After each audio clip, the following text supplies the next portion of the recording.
Delanco Township Committee Meeting of August 5th, 2024, beginning at 7 p.m. at the Delanco Township Municipal Building, 770 Coopertown Road, Delanco, New Jersey.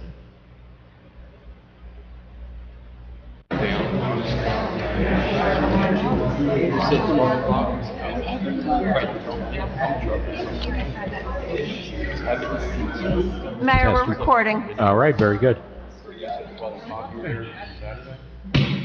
Good evening. Welcome to the August 5th, 2024 Township Committee Meeting held at 7 o'clock or thereabouts at the Municipal Building, 770 Coopertown Road in Delanco. Can I have a roll call, please? Janice. Mrs. Patrick. Here. Mr. Olet. Here. Ms. Seuss. Here. Mr. Templeton. Here. And Mr. Bartlett. Here. Also present, Mr. Schwab, our Township Administrator, Mr. Fox, our Township Engineer, Mr. Heinhold, our Township Solicitor, Mrs. Lohr, our Municipal Clerk, Mrs. Russell, our Deputy Municipal Clerk, Mr. Fenimore, the Superintendent of Public Works, and Mr. Tilger, the Police Chief. Please rise for the flag salute. I pledge allegiance to the flag of the United States of America and to the republic for which it stands, one nation, under God, indivisible, with liberty and justice for all.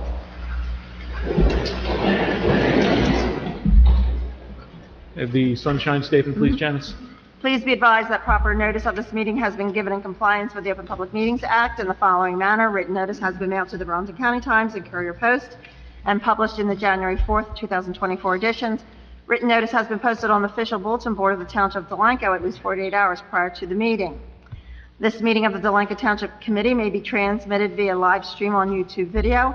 The streaming of the meeting is not intended to be relied upon as formal public access under the Open Public Meetings Act, and if the technology is disrupted for any reason, the Township meeting will proceed in person as an official meeting in accord with the official notice. Thank you, Mayor. Thank you, Janice. We will start off tonight with Ordinance 2024-18, an ordinance amending Chapter 250 of the Code of the Township of Delanco, governing streets and roads at Article 3, governing driveways. Second reading by title only and public hearing. Hearing is now open to the public for Ordinance 2024-18 and 18 only.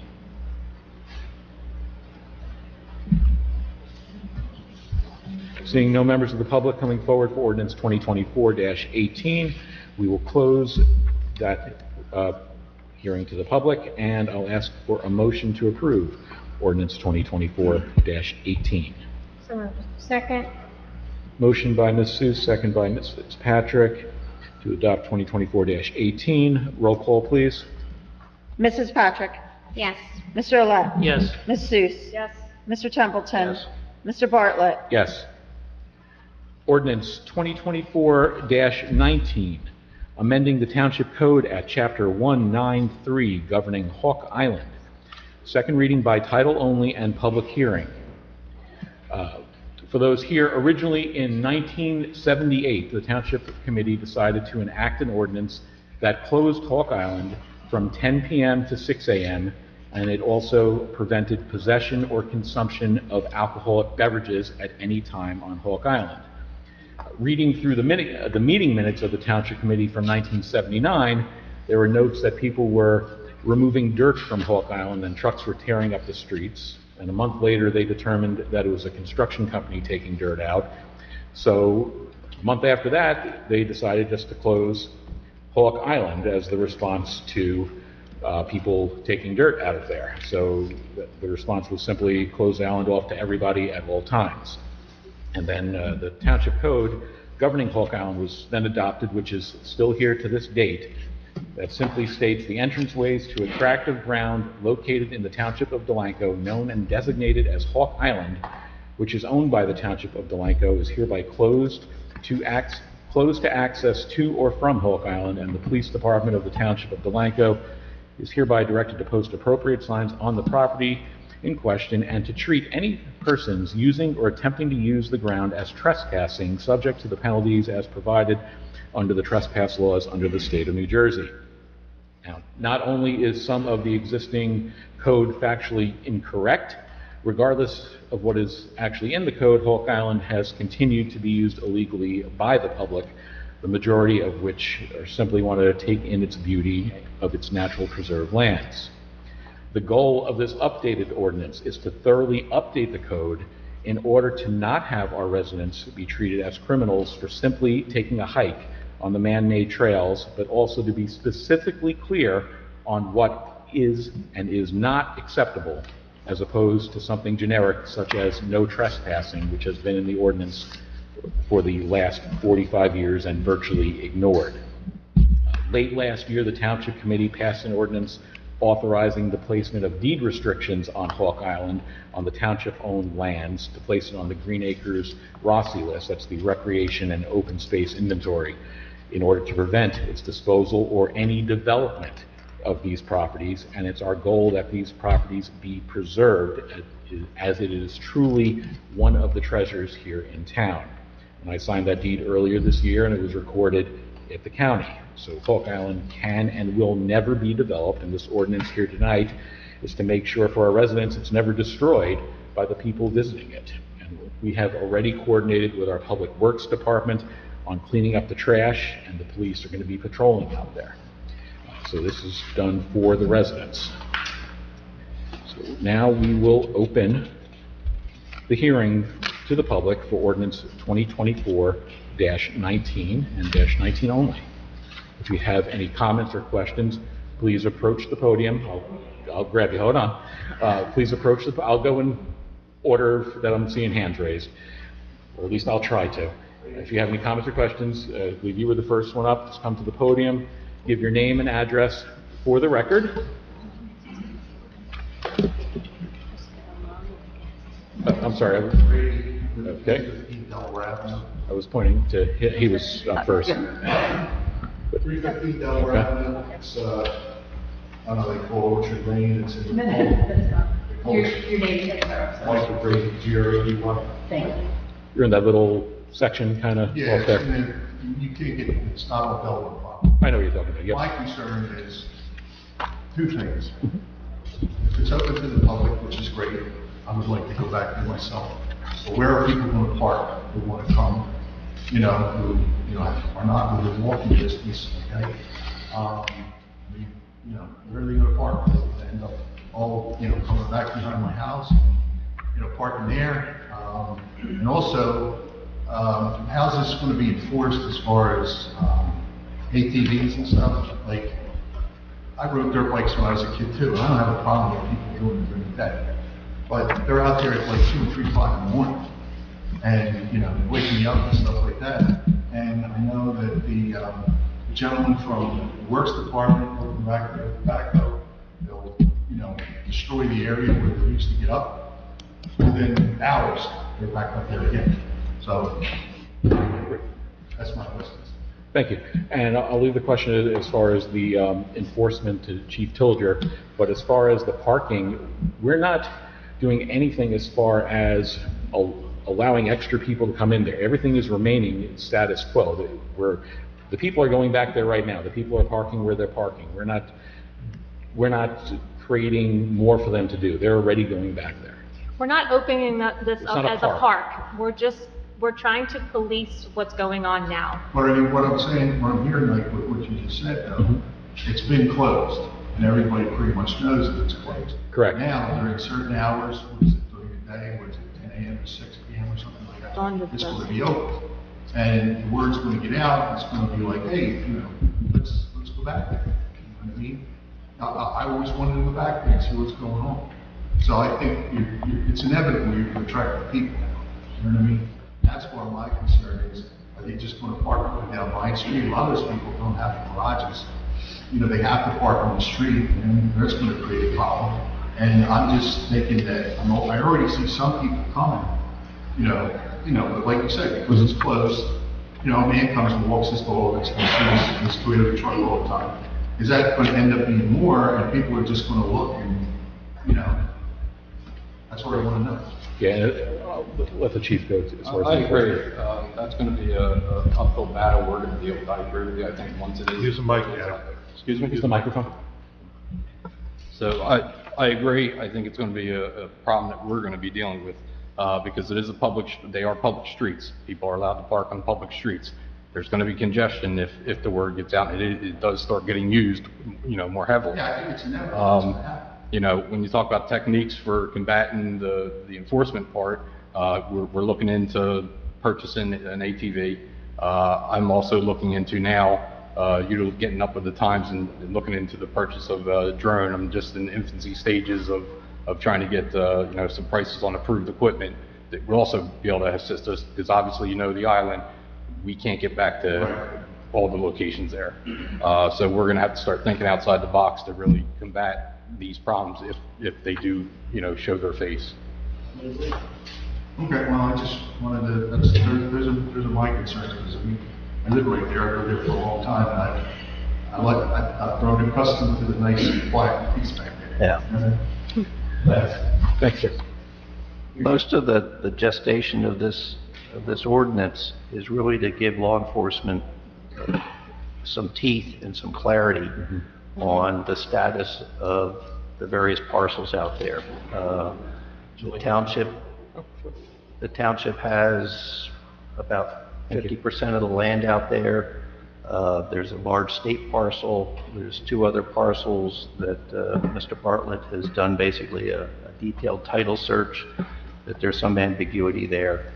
And underlying all of that land, the state has an underlying tidelands claim to probably 70 to 80% of what's dry land out there. So, but really this was an incremental step to try to get some clarity for law enforcement, just to try to get a handle on some of the behavior out there that's truly destructive and despoiling a treasure to this region. So that's where we are right now. We're not putting up a sign that it's going to be a park or advertised, and it's really to give law enforcement some maneuvering room. Just give your name and address for the record. Vincent Girolami, I'll spell that, that's G as in George, Irolami, 105 Vine Street, Delanco, New Jersey. I have a written statement addressing ordinance 2024-19, the amending of Township Code, Chapter 197, governing Hawk Island, Subchapter 197, as we had in Article 197-1, the purpose.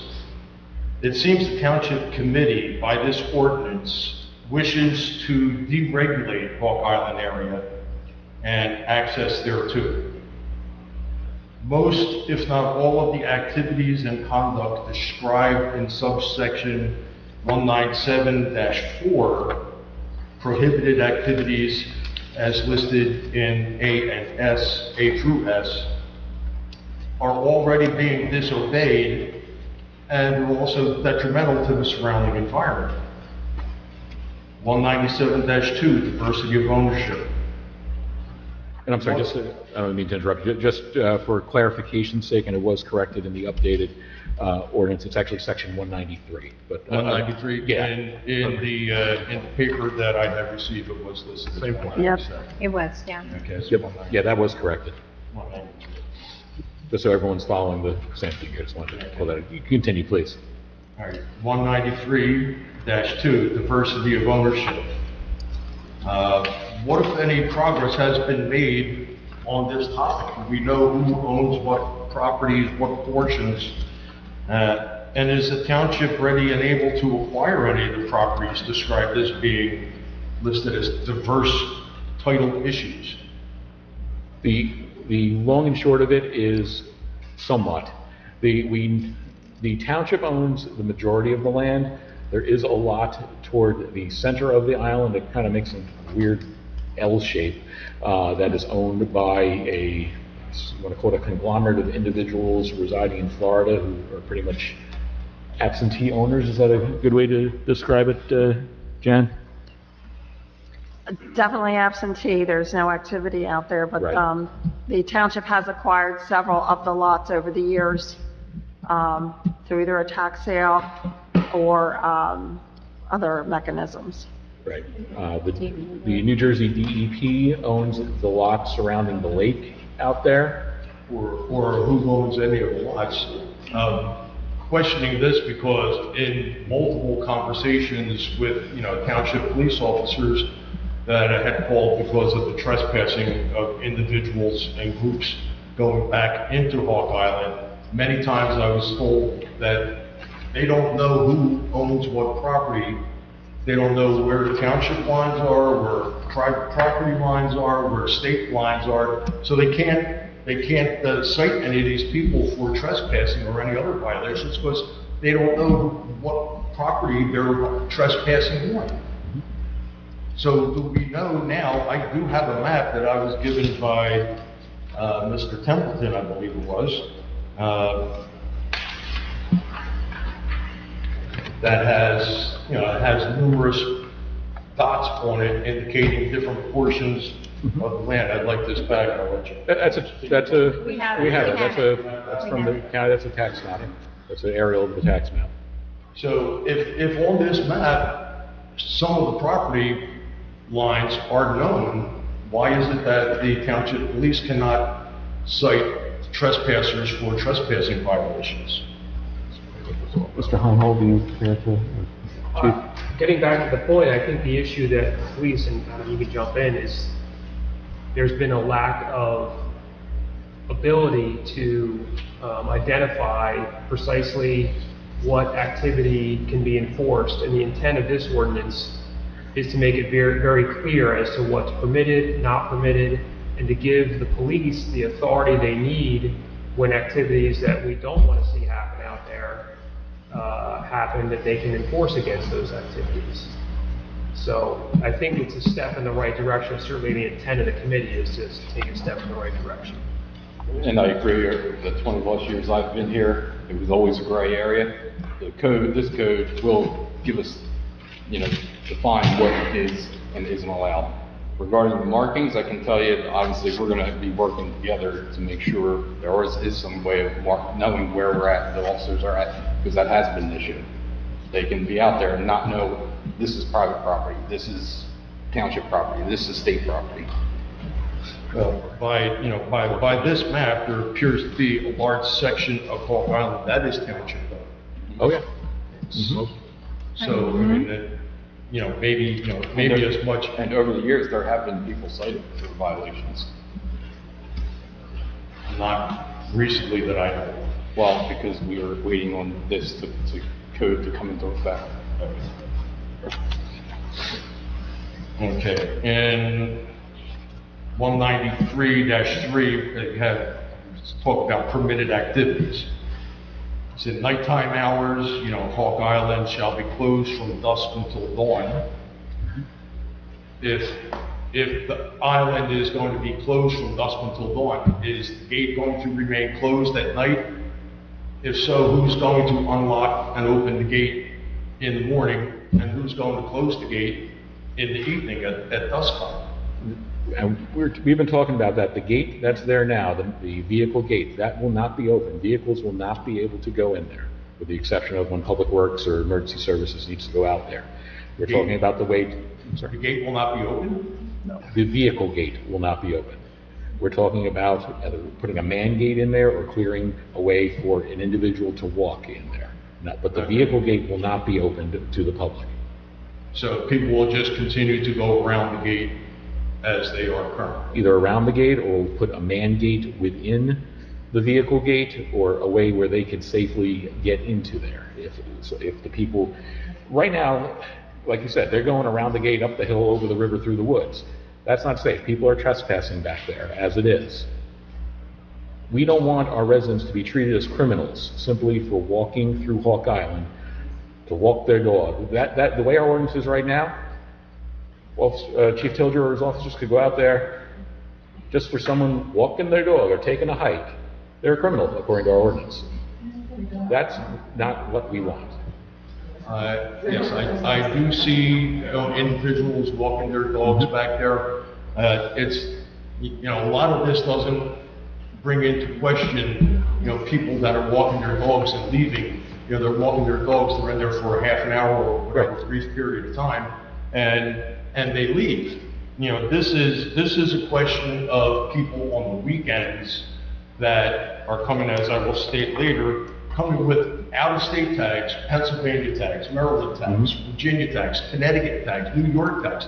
I live on Vine Street. I see this all the time. Weekends are a huge problem where we'll have as many as 20 to 50 people parking on Vine Street and other local streets, walking through with, you know, everybody's carrying a cooler, carrying fishing poles, carrying their children in strollers, and, you know, bringing food and everything back there, and just basically leaving a huge mess, which I address in just a couple of paragraphs down here.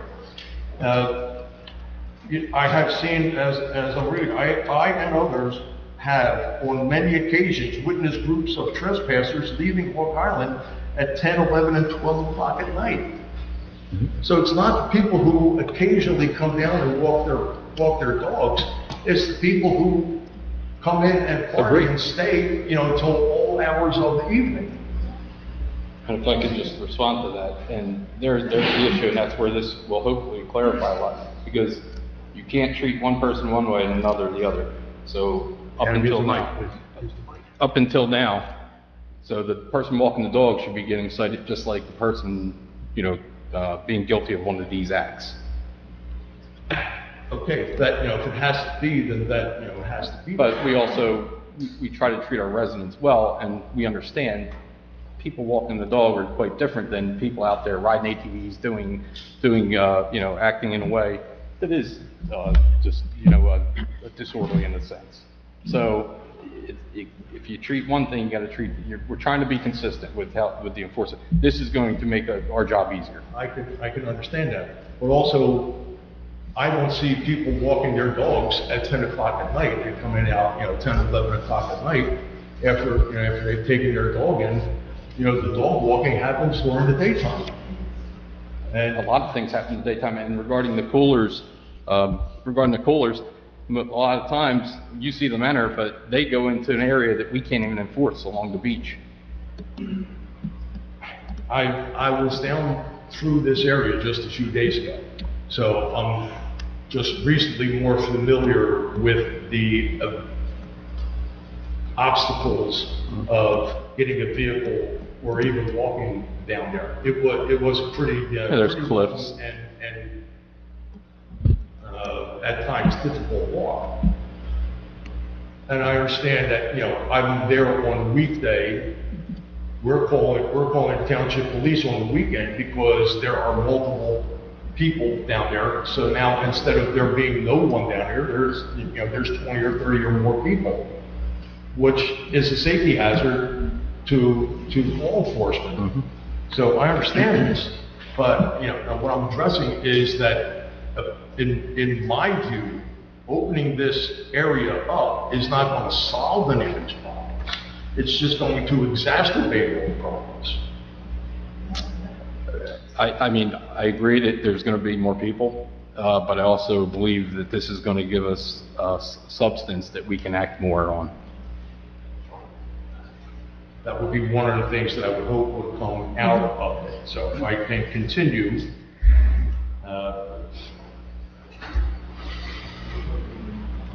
please. So here are some of the examples of things that I've seen. On a recent walkthrough with township residents, we found numerous violations of your Articles A through S.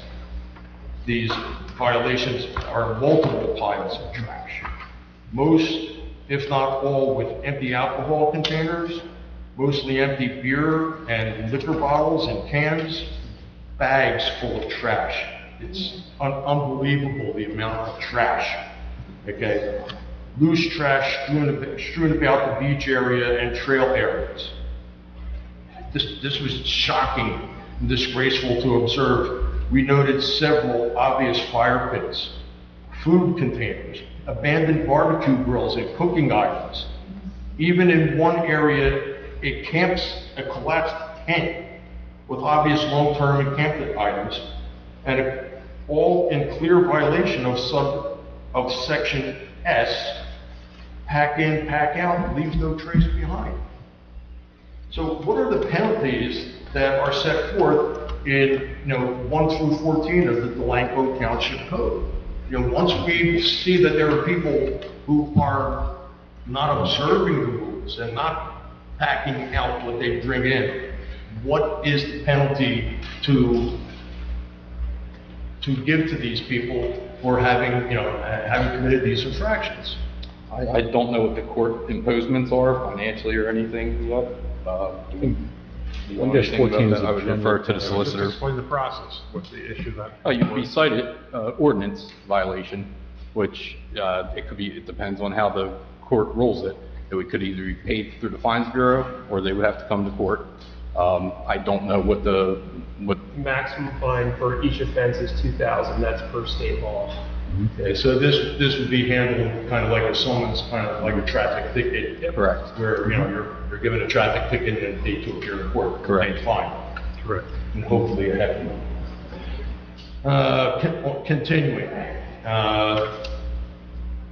The vehicles that arrive in the area are from, as I mentioned earlier, Pennsylvania, Maryland, New York, and others. People illegally using Hawk Island currently do not follow the rules and the laws now, and they will not follow them in the future. Amending this township code will, in my opinion, only increase the use and bad behavior aforementioned in the statement. All of this greatly interferes with the expectation of quiet enjoyment, personal safety, and the safety of our families specifically, and the safety of the community at large as related to the ownership rights of residential property. Thank you, sir.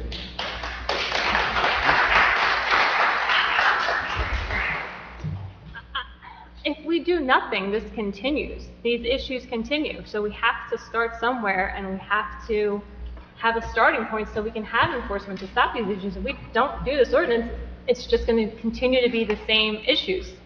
So we have to start somewhere in order to police this. So, yes, it is a continuance of the issue, but is this the right means?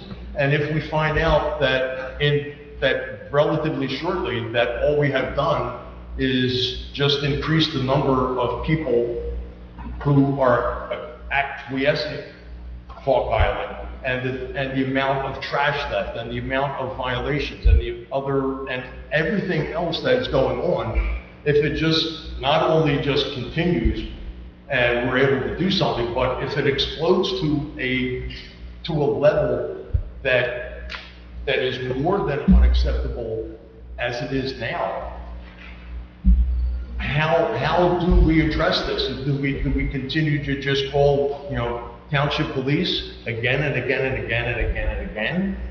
And the time that they're going to spend driving back to try and enforce it and have people who are obviously consuming amounts of alcohol and obviously open fires and obviously other infractions.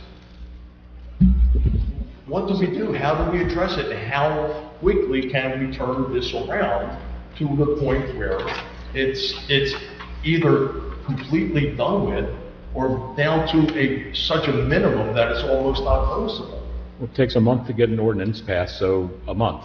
If we were to close, if we found that we weren't, this wasn't working, we could easily pass another ordinance to close the park. And at that point, anyone who walks out there, they'll get cited for trespassing by the police department, including yourself, who you just admitted you were out there this week while it's illegally closed. And I'm not telling them to do that to you, just to be clear. I'm saying anyone who's walking out there will get cited. Okay, anyway, that's one of the things that I wanted to hear. Anybody and everybody that is back there, if I have 15 people, every one of those 15 people gets a citation for the trespassing event that they are currently doing. And then next week, they get cited again, and next week. So hopefully, people getting cited will cause the negative to say, hey, you know what, maybe we shouldn't go out to Hawk Island and Delanco because we're getting a $2,000 fine, and I think the ordinance says are up to 90 days in jail time. So you would hope that people would have some common sense. yes. And I know what the saying is. I know I'm putting too much faith in people. Yep. Somewhere in the 1890s, Mark Twain made a statement. The least common thing around these parts seems to be common sense. So it's been true for 100 years and more, and it's going to be true for another 100 years and more. Anyway, Thank you. I do appreciate your comments. that's my statement. Thank you very much. Thank you. Thank you. Okay.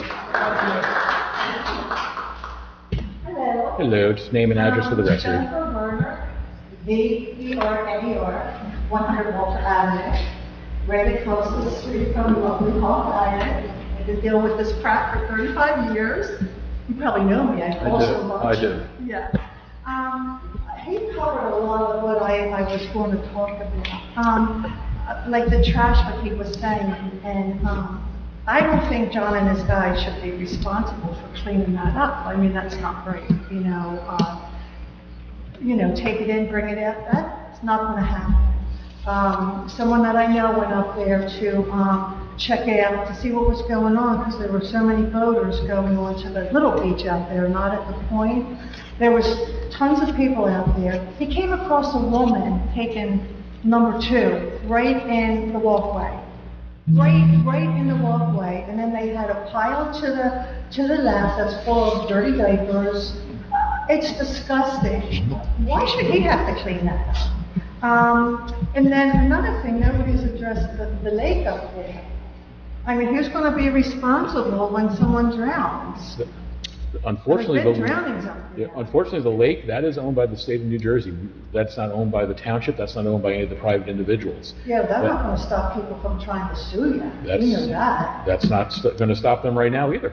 Yeah, but anyway, that's just another problem. And like he was saying, the people that come from out of state, I had somebody park in front of my house and had a beer bottle on their roof, right in front of my house. I said, oh, that looks real good, and so I called, but this was a few years ago. And then when the cops came, and they didn't do anything, it was when Eddie was chief. That's a while ago. And when they went away, he threatened me. The guy threatened me, I'll be back. But that doesn't scare me, because when I get my ire up, go ahead, come back. And then a couple of years ago, some people came off the island real late at night, and they were changing their clothes in the middle of the street, getting naked, changing into dry clothes.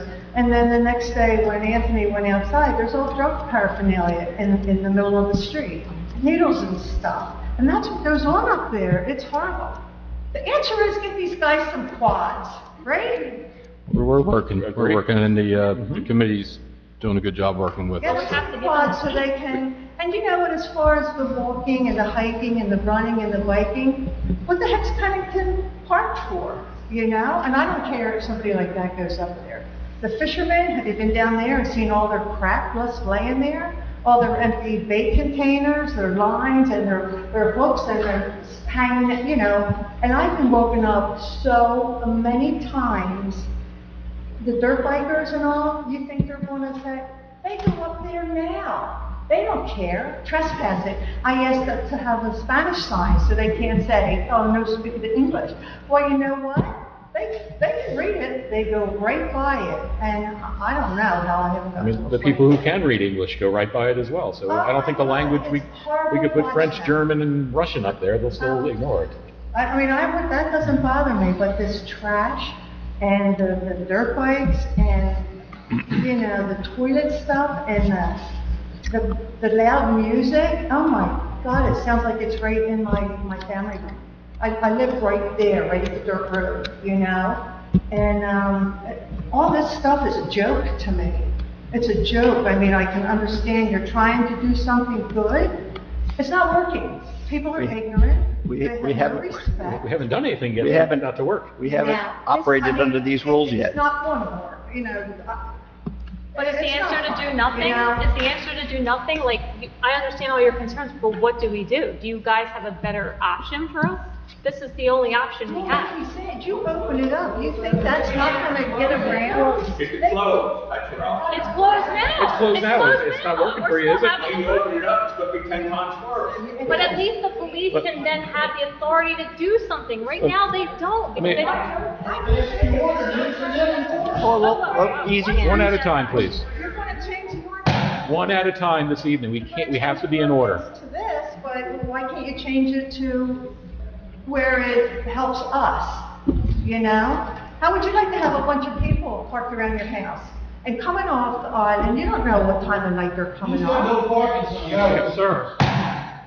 Please, everybody will have their chance. We're going to do this in a civil manner. This is how we get. We get so riled up. 'cause And it's I not understand right. that, but It's we're not going to right. respect ourselves, act in a good manner in here, and each take our turn. We're all adults in this room. Thank you. But, yeah, so that's, you know, that's my thing. I'm concerned about the lake. I'm concerned there's nobody gonna be up there telling them not to go in the lake. I'm scared to death that no one's gonna drown, you know? And like that gentleman said, and then I'll be done, is, it was like 3 summers ago, and then when the police make a presence, it seems to calm down. You know, when they actually go up there, and it seems to calm down for a while. But the one, like 3 summers ago, I had to call the cops, and I watched, when the policeman went up there, I counted them, 50 people, 50! And most of them were from Pennsylvania, you know? Join a pool, you know, and swimming in that filthy water, no wonder they don't blow at night. But, yeah, these guys, they have it rough, you know? And I completely agree. John and his guys shouldn't have to go out there No, and you clean should people's not. crap out. They also shouldn't have to clean people's crap off Burlington Avenue and Coopertown Road and everywhere else that we do. It's not just Hawk Island. People are litterers. People are ignorant, Yeah, they are. 100%. Yeah, they are. 2 years ago, we were out, we had Town Cleanup Day. Miss Holland, sitting in the back there, she ran that with the, I guess, Environmental Advisory Board. And we were out there for, I guess, 3-4 hours. The amount of trash that we brought just from a couple block radius around the Hickory Street ball field. I mean, we were in the, let's just say, we were in the train station area. The amount of stuff we pulled from within the tracks alone. People are ignorant. Yeah. John shouldn't have to clean that up. No, he People shouldn't. should throw their own stuff away. But unfortunately, in a modern society, we have to do that. You're paying taxes, you expect the town to be clean. So and as much as we have a million other things for John to do, storm cleanup and everything else, yeah, his guys have to do trash pickup as well. So I'd say keep the signs up, no trespassing, and if the walkers and hikers want to go up there, don't, you know, don't fight them. then we have to enforce it on everybody. But yeah, I appreciate your comments. Okay, thank you. Thank you. Thank you, Jennifer. I would just like to make a comment as well, because I know I've received complaints through the years, and Jennifer is a dear friend of mine from way back when. So, I think what we are trying to accomplish, and maybe the residents aren't seeing that, is that this will give our police the right to go up there and keep people off of there after dusk, I mean. So right now, they don't have that because this ordinance that's on the books is just, it's not even legal. So between, it was It way was back done before I when. was born, It I'll was- just say that. So between our attorney and our police, we're trying to be able to enforce rules up there, to have people leave at a decent time, to have them take their trash out. Whether or not that's going to happen, we don't know. But we do have a fellow who is patrolling out there. We've put some trash cans out there now. John has been out there. I know, but I get pictures from what's going on out there on a weekly basis. And it's disgusting. It is disgusting.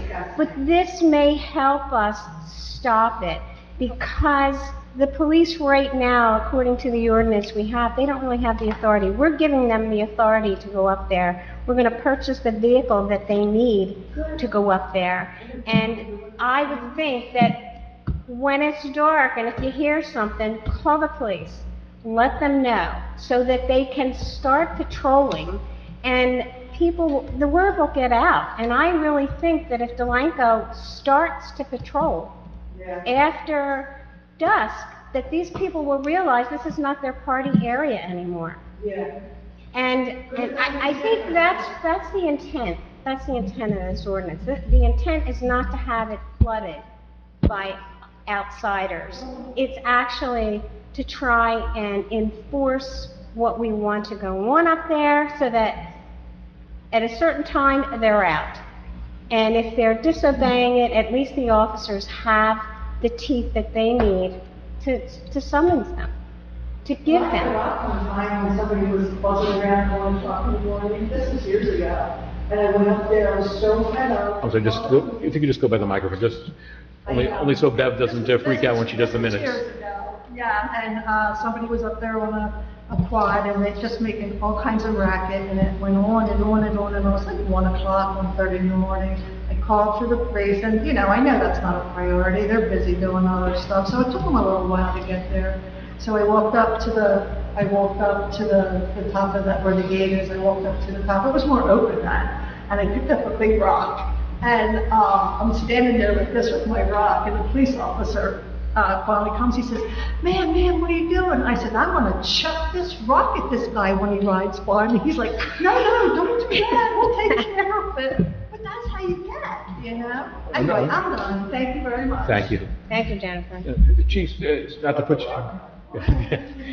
you on the spot, do you get, how many calls would you say on average? Do you get? It varies each year, but summertime it always increases, obviously. But it's steady, and over the years, like I said, it's always been that gray area. It's always been difficult for us because we've never had the real rights to know, Right. the zones and also the enforcement abilities. Thank you, Chief. Thank you. Just give your name and address. 101 Vine Street, Donna Morris, Morris. My predecessors have pretty much covered everything. The suggestion I have, don't let a cooler go back there, because there's alcohol going back there constantly. Like, they'll carry a whole case back under their arm. Some of the people that go back there are very trashy, obviously.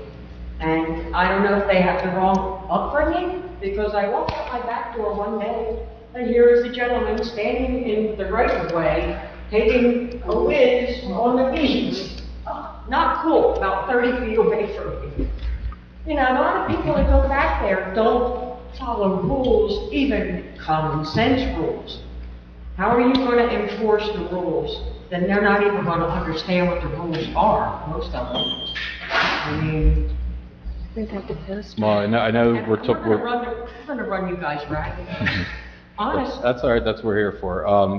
There's going to be signage that we're talking about, as well as we're going to take a really proactive approach. Once this is in code, my officers will be detailed out there, and they're going to be told, zero tolerance policy on the enforcement of a lot of these regulations.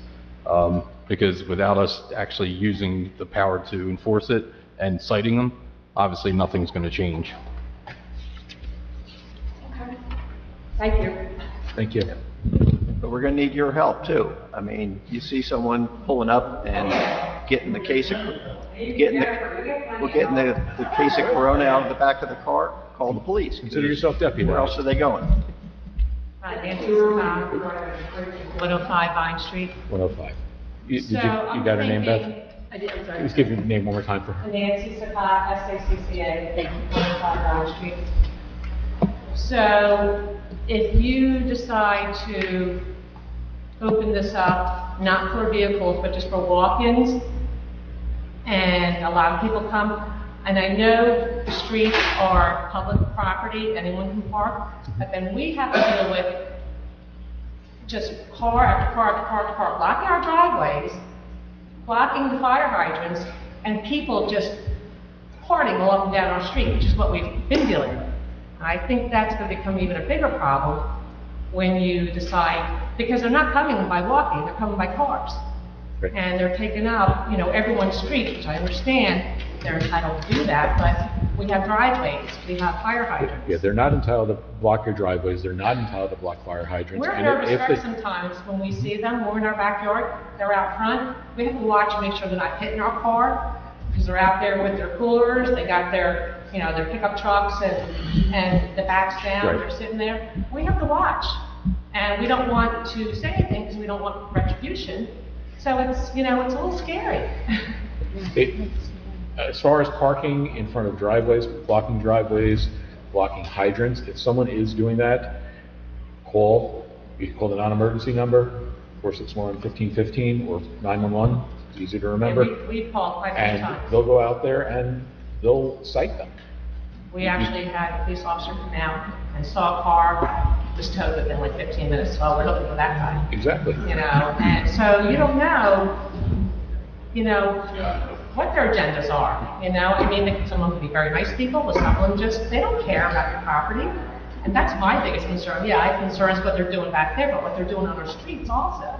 And once the word gets out, this is not where you want to trespass, you don't want to go on Hawk Island and do these things that are outlined as illegal, that problem's going to go away.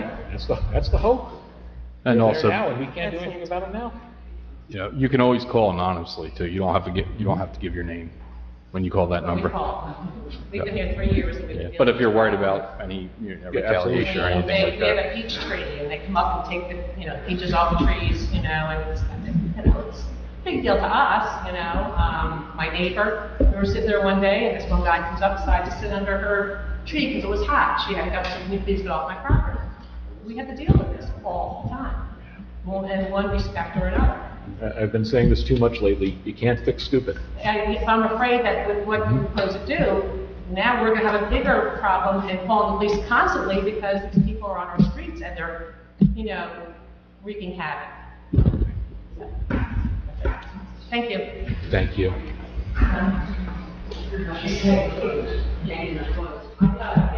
Can you mark the fire hydrant, please, in front of my house? Mark it? Yes, and it should be yellow. Oh, the curb you're talking about. Yes. John? Got that? And which one was your house? I'm sorry, What's your address? What was your address? The fire hydrant. The fire hydrant? 101 Vine Street. 101 Vine, okay. Barbara Morris. Talked to her several times. You didn't get the right person. 101 Walter Avenue. I just have two questions. Since you're Sure. planning to patrol more, is the plan to increase the police force to be able to accommodate that extra patrolling? We've actually been increasing the police force. We have another member in the academy, just sworn in last week? Today, he started the He academy. was sworn in last week, yeah. And is the only entrance to Hawk Island going to be at the gates of at the end of Yeah, Vine fine, Street? correct. So they're not going to be allowed to access next to my property at 101 Walter, like to be able to go up that hill and cut through my lawn? No, the only access is the one at the end of Vine Street where the gate is correct, currently. All right, thank you. Mariana, if they're accessing your property, you should put a sign up, private property, because there are And that works trespassing. very well, doesn't it, Mr. Roulette? It's worth it, because I will, but. there are trespassing. 'Cause Basically, I've had we're other- trespassing now. and it's- Yeah, I've had another resident who lives, and they walk right through her property, and even the hunters walk right through her property with their guns. And, even if they see the sign, and if you see them, call I the will. police. But I would put a sign up, because that's one more deterrent, and if they just stick their nose up to it, then feel free to call the police and say they're entering through my property. And posted signage is easier to handle in court. Yep. Yes. Because then it's defined Thank you, trespass. Ms. Lambert. Next. Steve Schofield, 230 Walk Avenue. Carolyn and Matt said something tonight that I'm thinking. I want to first ask you, but I'm sure you'll be the one answering. Step a little closer, Steve. You said that this ordinance came out to be able to enforce better. Okay. So why can't we do what's in this ordinance, but still keep Hawk Island closed? Doug? Mr. Heinhold? Well, I don't think, I mean,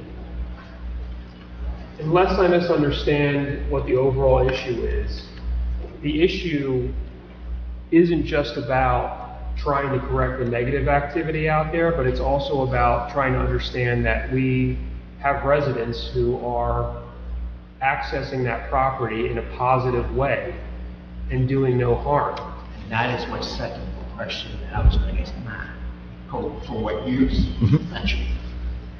So if you're concerned about the residents being arrested for trespassing, why not create a beach tag, or a tag that you give to the residents, so you can distinguish between who has a beach, who has a tag, and you know that they're a resident, and then that don't have a tag.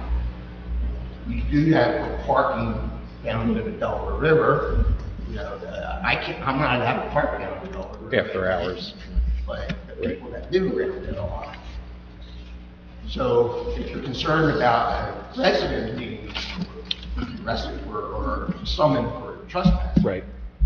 then why don't we give residents the option of going up, getting a tag, and You say make it residents only is what you're saying? residents only, and you have the ability to determine. I don't think that would be. I mean, it's an option, whether it's a viable option, I don't. Can you do that since it's on the Rossi? No, when you, yeah. No, I mean, we don't have the ability to exclude non-residents under that scenario. There's no beach tag type mechanism that I'm aware of. Even beach tag communities have offerings of non.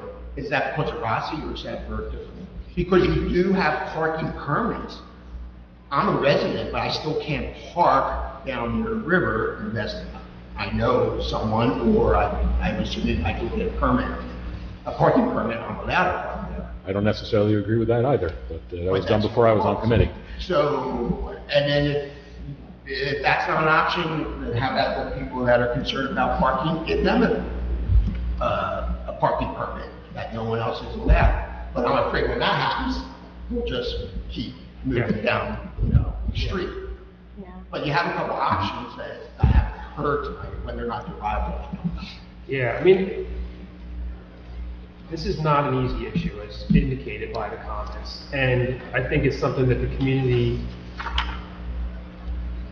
there is a benefit to positive public access, and I think that's part of what the committee is recognizing. Good people who go back and just take a walk see things that we might not see otherwise. We've seen that in other parts of the town where there is public access. We want that public access to not be punishable. But this is an ordinance to try to take a first step. And it doesn't mean that it has to be the last step that we take on this. So I think there's a openness and a malleability to try and say, look, let's try and do something here to address the problems. Nobody wants Hawk Island to be filled with trash. Nobody wants people to be woken up in the middle of the night because of partiers out there. We're trying to give the police an avenue to do that. And I think if we find out that there are secondary issues that come from this passage of ordinance, we're going to be back here again trying to get it right. But it's not an easy issue. Thank you, Steve. To add on to what Mr. Heinhold said, I think we had good success up at the West Avenue Parks, the dunes. That was kind of a Wild West area, a lot of litter, trail bikes, ATV, and a lot of destruction of the landscape up there. And we opened that up, we kept that as a natural area, and I think people just having regular traffic through there, same rules apply, dawn to dusk. And, yeah, you're still gonna have, the people that don't read the signs, don't abide by the being a good citizen. But it's not worth it to shut out a beautiful area to the rest of the community to the bad behavior of a few. So hopefully this, as I said, it gives our law enforcement some clarity, and we can address the area. It's like a stop sign, you know, a cop flags somebody for running a stop sign. It slows traffic down, people stop. Some people get rung up for riding a trail bike back there, or having a picnic and not cleaning up, or taking a case of beer back there. They get rung up, get a citation, the word will get out, and we're not going to put up with that crap. That's our intent. Yeah. Get Stinger, Ward 10, Ward 2. So, of course, with my neighbors, everything that they have said, I wholeheartedly agree. Sometimes we come out, they're parked so close to our driveways that we really have to maneuver to get the car out. So they may not be right in front of it, but they're right at that tippy edge, and I swear they know it. So they're changing their children's diapers, probably taking a swimmy diaper off, and putting a regular pamper or diaper on before they put them in the car, and just leaving your dirty diapers out there in the street. Yeah, that's for us to clean up. We're not going to leave it out there. Our little area is really nice and clean. We all take pride in it. And my only other issue is there's a homeless couple living back there. So will something be done to assist that couple, to help maybe get them off the island? They've been back there for a while, at least this summer so far. They trash pick, they take, you know, cushions back there, broken couches, whatever. We know they're living back there, and they're not the only ones that have been back there in the past. There's been other couples or people living back there. But right now, it is a young couple. Okay, I'm glad you brought that up, because I haven't heard this, and over the years, obviously, yes, we've dealt with I that. hope that something was done to maybe help them. Yeah. Not Well, just give them a ticket or right. something. They need some help. Yeah. But at least we're aware of it, we can make contact with them, and, you know, give me a call or email me, and I can get more specifics from you, off, you know, when we're out of here. Yeah, our police force is always really good about helping people and giving them the resources that they need, the community resources and the outreach. They're always really good with that, so I'm sure they just want to kick them off and without any help, so. Yeah, it's the first I'm hearing about that. Yeah, none of us knew about that. Please let us. They're not the only, there's been in the past, we've lived there. I Yeah, can no, tell you I how know many that. people have lived back there. They end up passing away, most of them. Sad to say, but it does happen. So, okay. Thank you, Ms. Tinker. Anyone else? Good. Sir? Hello, my name is Mike Stinger. I live at 410 Orchard Avenue. I'm so tired of picking up beer cans. I put a can out by my shed where I go in and I do a little work since I'm retired. And, my trash can's always filled with their trash. So whose house should I drive on? Because I'm tired of doing it. I really am. I've been here 20 years now, and I've seen it progressively get worse and worse and worse. I've had a couple things that I had laying outside by my shed disappear on the weekend. The weekend is the biggest problem. I want people to go back there, but our biggest thing is parking, enforcement, which you guys do a great job. No hands down. Thank you. Hands down. But you know, if you want to pass the ordinance to get him teeth, you gotta enforce it. And like I said, the trash is unbelievable. Everybody that lives near that island's got to pick up their trash. And like all my neighbors say, they go in there with coolers and barbecue grills and beach chairs and come out empty-handed. Where's all that stuff? It's all laying back there. And as one neighbor said, they changed their dirty diapers right there on the street, drop it on the street and keep going. Who's going to pick it up? Not our great township people. The neighbors got to pick it up, and we're really tired of it. So I hope you're listening. Thank you. Thank you, Mr. Stinger. Ms. Holland? Christine Holland, 319 Delaware Avenue. First time speaking on this side of the mic. Loud. 319 Delaware Avenue, Christine Holland. I just wanted to thank you guys for your work on this. I live right there, and from the day that I moved into this town, the fact that I haven't been able to use Hawk Island legally has been crazy to me that we do have this gem here, that I see Amico Island and West Ave and can't use this. And it's been a shame. And the times that I have knowingly trespassed back there and encountered people with loose dogs, I'm breaking the law too. So there was nothing I could say. I don't have a leg to stand on, right? So I think Doug said it best, when you have positive people back there, positive people noticing that someone walked in with a six-pack and walked out empty-handed, you know, that's on us now as the residents who can legally go back there and be part of the self-policing and hold people accountable. Don't be worried about being called a Karen. Just do your part and make sure. You know, we've had litter cleanups at West Ave where there's virtually no litter now. It didn't used to be that way. So I think that overall, the net gain from having access to the park, it's going to outweigh. I know I'm spoiled in that little cul-de-sac that I live in, that parking is probably not going to affect me. Not like it will on Walter and Vine. I'm sorry for what you guys are very likely going to be encountering. But I think a lot of the traffic through there, once we get a handle on, you know, policing and making sure this isn't party central anymore, it's going to be the local residents. I mean, for one, I walk hundreds of miles through this town every week. I mean, that's going to be my route now. And I go in with a trash bag and I'll come back out with a full trash bag until it's not a problem anymore. So I don't know. I thank you for all the hard work on this. This was something that I would have loved to accomplish during my time, but I'm so glad that you guys did. This and kind of access on Union Ave with the rules. So mission accomplished, guys. I hope. Thanks. Thank you, Christine. Thank you. Mr. Dancer.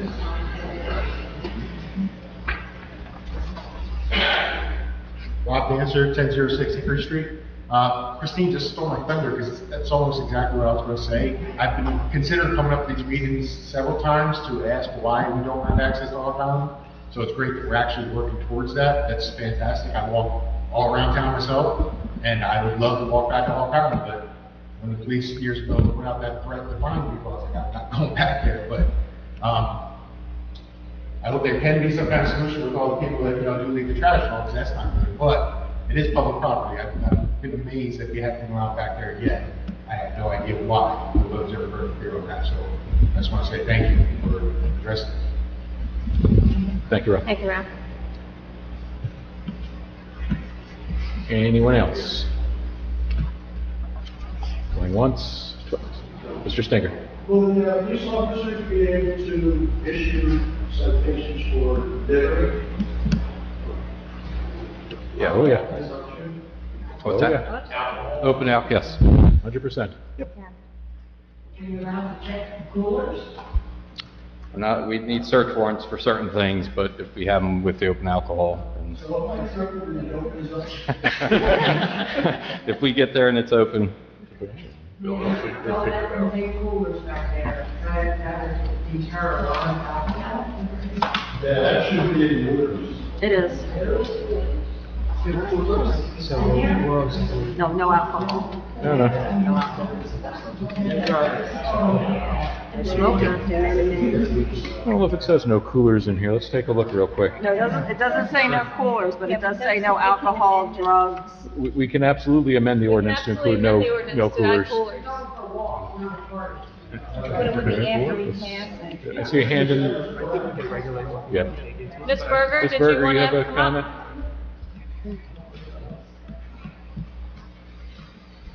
Hello, Karen. Hi, my name is Karen Berger, 130 Rancokas Avenue, Delanco, New Jersey, in North Park Island. And if anybody's impacted by this, it's us. We, on weekends, deal with unlawful parking in our parking lots, where they will have one jet ski going in with 30 cars and 50 people this weekend we kicked out. They park and they're like, no, we have a friend that paid for the jet ski, but we're walking out. And they go, it's their sterners. Ready? They bought a portable generator and now they're taking crock pots out. So we see that. I get impacted because they use my dumpster. I'd rather them use my dumpster than dumping out there. But they're dumping on the side of the dumpster. Dirty diapers, beer bottles, clothes. They put up a sign, we put up a gate that's locked. cut. We're adding in Spanish because the majority of the people we encounter do not speak English or claim they don't speak English. So if any signs that we put up there, it's going to be those in English and in Spanish. And Portuguese. Yes. The other thing I had was under 197.4 with prohibited activity. How, it says the visitors shall not use the property of 13 kayak launch. Prohibit swimming from Delaware River to Rainbow Street. How are you going to enforce that? If they're in the water, township doesn't own that property 70 feet out. So how's that? And that's where the majority of people are coming. They're coming from Linden Avenue, too. I have pictures of, I own a boat and a jet ski, and we'll drive by and have our siesta tents out there on Saturdays and Sundays. 5 or 6 tents at a time. And they're coming from Linden Avenue in Pennsylvania, too. When we use there's a lot of Pennsylvania tax along with New Jersey. So I don't know how you're going to reinforce them drinking and partying. But they are coming on property, but you're standing in the water. I don't know how far down in the tide you can go and reinforce it. That's a major issue we've been dealing with for years. Yes, I've been the president of the land. Because a lot of them take jet skis from over the boat ramp in Philadelphia, come over, go on the beach. We've been in, we've worked with the state police and that's a really tough area for us because we can't do anything. Yeah, so that's the majority of what's going on back there. So I don't know how that's going to. And then there was the other thing about I was going to address, like the parking passes. Why can't the residents of Michael Walter and Lyons get a parking pass, a weekend parking pass in front of their homes to deter the weekend problem with parking? I think that's something the committee can definitely look into. Each family would have whatever home. Yeah, we did that. We did do that on the side streets for Delaware Avenue, since there's no parking on Delaware. For the people that live on Delaware, if they're having a party or something where they have more people visiting and they need parking, we issue permits for them. Can we get them like a summertime permit? Yeah. It's something we could definitely It'll be discuss. something we can look into. Because how to deter people from parking there if they're going to get two? Right. Yeah, permit That's parking definitely something that only. could be looked at. Yeah, say permit parking only Friday at 5 o'clock Friday, 3 till o'clock, Sunday, or till Monday at 7 or something. We may be able to do that. I don't know, Joe. What do you People think? use my marina or Yeah. respectful, but we have a handful. Yeah, we may be able to do that, like private park, and issue that permit Resident parking, Resident yeah. parking. Yeah. This ordinance is definitely a great starting point. We wanted to get it on the books as soon as possible so we could at least police it part of the summer. Yeah, I know it has. It impacts me. Yeah. Sure. Since the day I got on committee, this was something that I wanted to address. I've lived here for 11 years now, and like Christine said, always wanted to wonder why we didn't have access. Definitely, we're going to take all of your, comments into consideration. If there's things we can perfect and add, like the coolers with the parking passes, it's an ongoing conversation. This isn't a one and done. We have a subcommittee to address this, so we're going to continue the talks, and if we can improve it, we will. Are we going to contained with barbecue? We do, but as you're aware, the Burlington Station. I'm responsible for the signs, taking trash. I'm responsible for the gallon bags hanging in, because it impacts it comes to my property. So it goes into the water, and I was part of the Hope cleanup movement where we went from having a trailer of trash to Dan's Hands bringing out dumpsters. That's how bad it's gotten. Yeah. Trash. And the beer bottles, and if you're walking out there, you're going to step on nothing. They throw them right into the fire. On the water. I know a lot of these, parks and open spaces in the area have these Friends of Hawk Island organizations where it's residents that, come together and do the cleanups and they do monitoring and stuff. So maybe that's something the residents would want to look into, forming some kind of. Are there going to be trash recyclable cans out there? I think there are cans out there now. There are trash Yeah. cans now at 4 different points. Yeah, John put them out over, I guess, the last month or so. Once a week, and then 1 can out of 4 was full. So where's the rest No, the others had a little bit in, and one had full. Yeah, they just put 4 out there last week. It's meeting, they probably got done. We used to do cleanups out there. There's some of the ladies here with CUPE, Citizens United to Save Hawk Island. And we did one usually around Halloween, after the summer. And we had a bunch of kids come out, the Boy Scouts, the Girl Scouts, the town would come out. And it was very successful. So that could be something that we could start up again, just another group. I know Recreation. Phil, didn't Recreation do a cleanup like 6 or 7 years ago? Yeah.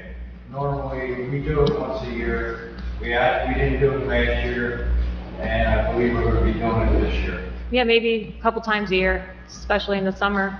Something Recreation Yeah. can consider again. Yeah. And we would obviously let the town residents know if they want to come out, of course, to get the community involved. I mean, nobody wants to clean up anybody else's trash, but it takes a village, right? Yep. Yeah. Thank you for your comments, Ms. Berger. And for anyone who don't know the Bergers, they do a great job running Hawk Island Marina. They do a lot for the township. We have all of Recreation's concerts out there, which hopefully everyone goes to. I think there's another one this Thursday night, Phil? Yep. Yes. Yeah. Yes. They said, just say yes. Thursday, Wednesday, And they allow us to use that. And our fire department has our boat docked out there, and when we had the emergency squad, they allowed the emergency squad to have their boat out there. So thank you to John and Karen Berger for all they do for the community with owning Hawk Island. Any more? One more comment. The people that came up and say how great it is, they're the kind of people we would love to have out there. Where it's, excuse me, the riffraff that comes down there. That's, what we're really getting upset about. We hear that loud. I'm sure we would even like to walk back there. But it's the other people. We hear that loud and clear. And if you think about the permit parking, that would be a big help, because we wouldn't have all these out-of-state people coming, because they can't park. You'd have people walking that live in town, that would be go back there for those parks. Yeah, that's a great If idea. you really check into that, that would solve, it would make a world of difference. I think we could definitely do that. Come on up, right on please. up there. Yes, thank Only you. because they record this. Pine Street. My Yeah. question would be, why does this piece of property have to be open now? Knowing all these problems that everybody's having back here, has the committee taken this into consideration? I think that's what we've been discussing for the last hour on why we're doing this in order to fix all these issues. I'm sorry, I've only been here 2 years, 2.5 years. And knowing the individuals who I have met living back here, this has been going on quite a while. It's been open, it's been closed, am I right? Last time it was opened was in 1978. Now you want to open it again, and we're having problems with it being closed, not open. And that's why we're trying to put laws on the books. As we, Have you considered maybe putting a parking lot in the facility? we've considered a lot of things. I mean, there are a lot of things we're I considering. would like to see this table. I meet again and find out more about what's going on, and maybe solve some of these problems. But Brenda, thank you very much. Thank you, Ms. Morrison. Yep, just come on up. That's Digger, Orchard Avenue. No, Kate, I heard you say that maybe there was a subcommittee, a committee and then a subcommittee. Is it anybody, any of the residents, like from our little area or an area on the committee that could help bring ideas or bring stuff back to the rest of the group? Like, we didn't even know this was going on until, Mr. Roulette was kind enough to, let us know that there's a meeting coming up. Well, I would fully encourage residents to start attending these meetings, and I'm not saying that flippantly. The committee meeting. Yeah, our regular township committee meetings, we've been discussing Hawk Island for the better part of the last year or so. And And like the couple that's living on the island now, they don't have social media, as far as I know, they don't have any kind of social media, so how would you kind of reach out to them? Would it just be trial and error, if you catch them back there, then you'll speak to them? Well, now it's brought to our attention, I'll let the patrol division know, and obviously, like I said, forward me any information and we can have a better chance of making contact with them. It sounds like the residents knew there were people out there, but no one has let any of us know, so Well, there's we no... don't know. How do we know what to do? Like, we're like running blind here. We have Well- no idea. We talk amongst ourselves, but that's it. Yeah, you We have, get paid. you actually either have to call the police or contact one of us. But, you know, Come as up here, talk to everyone any of the has staff said in the office, here, they'll and help. Rob and Christine have also added that this is our start to correct the problem. And I know you think it's not because No, it says that's not the closed. case. But by opening it, we can have rules and regulations to control it. But until we do that, our ordinance that's on the books, it just stops us. And the police cannot police it the way it is right now. But with these rules and regulations, we will be able to control them. And if we can do the parking permit on the weekends, that would help. And if we can amend the ordinance down the road to stop coolers, As things come up, we may be able to maybe- do that as well. So as you come up with different ideas or different thoughts or things happen, please keep it open. Let us know. Don't hesitate. I mean, I know most of you that have spoke tonight, and my phone is always open, my email, whatever, and the police. So we do want to correct the issues, and this is the beginning. And it doesn't seem like that, but believe me, it really is the beginning. It's not like we're against it. Right. We just want to make sure that it's done correctly and Yes. that we're protected. Yes. Our homes, our areas are protected. That's what we're concerned about. I understand that, Deb. So, The township code, it's a living and breathing document. Yes. You know, the town was enacted, we're coming up on our centennial in 2 years, 1926. You know, the township code has been amended, changed numerous times for various reasons throughout the last 100 years. And when we see something that needs change, like the last time this section was looked at was almost 46 years ago. And What did it come up again? we're hearing, folks did. we're By from calling. residents who've been out there who have been seeing these sort of things. right. Yep. And we're trying to address these issues that have been festering for the last 45 years. You know, since it's been closed, it hasn't helped. It's been getting Right. worse.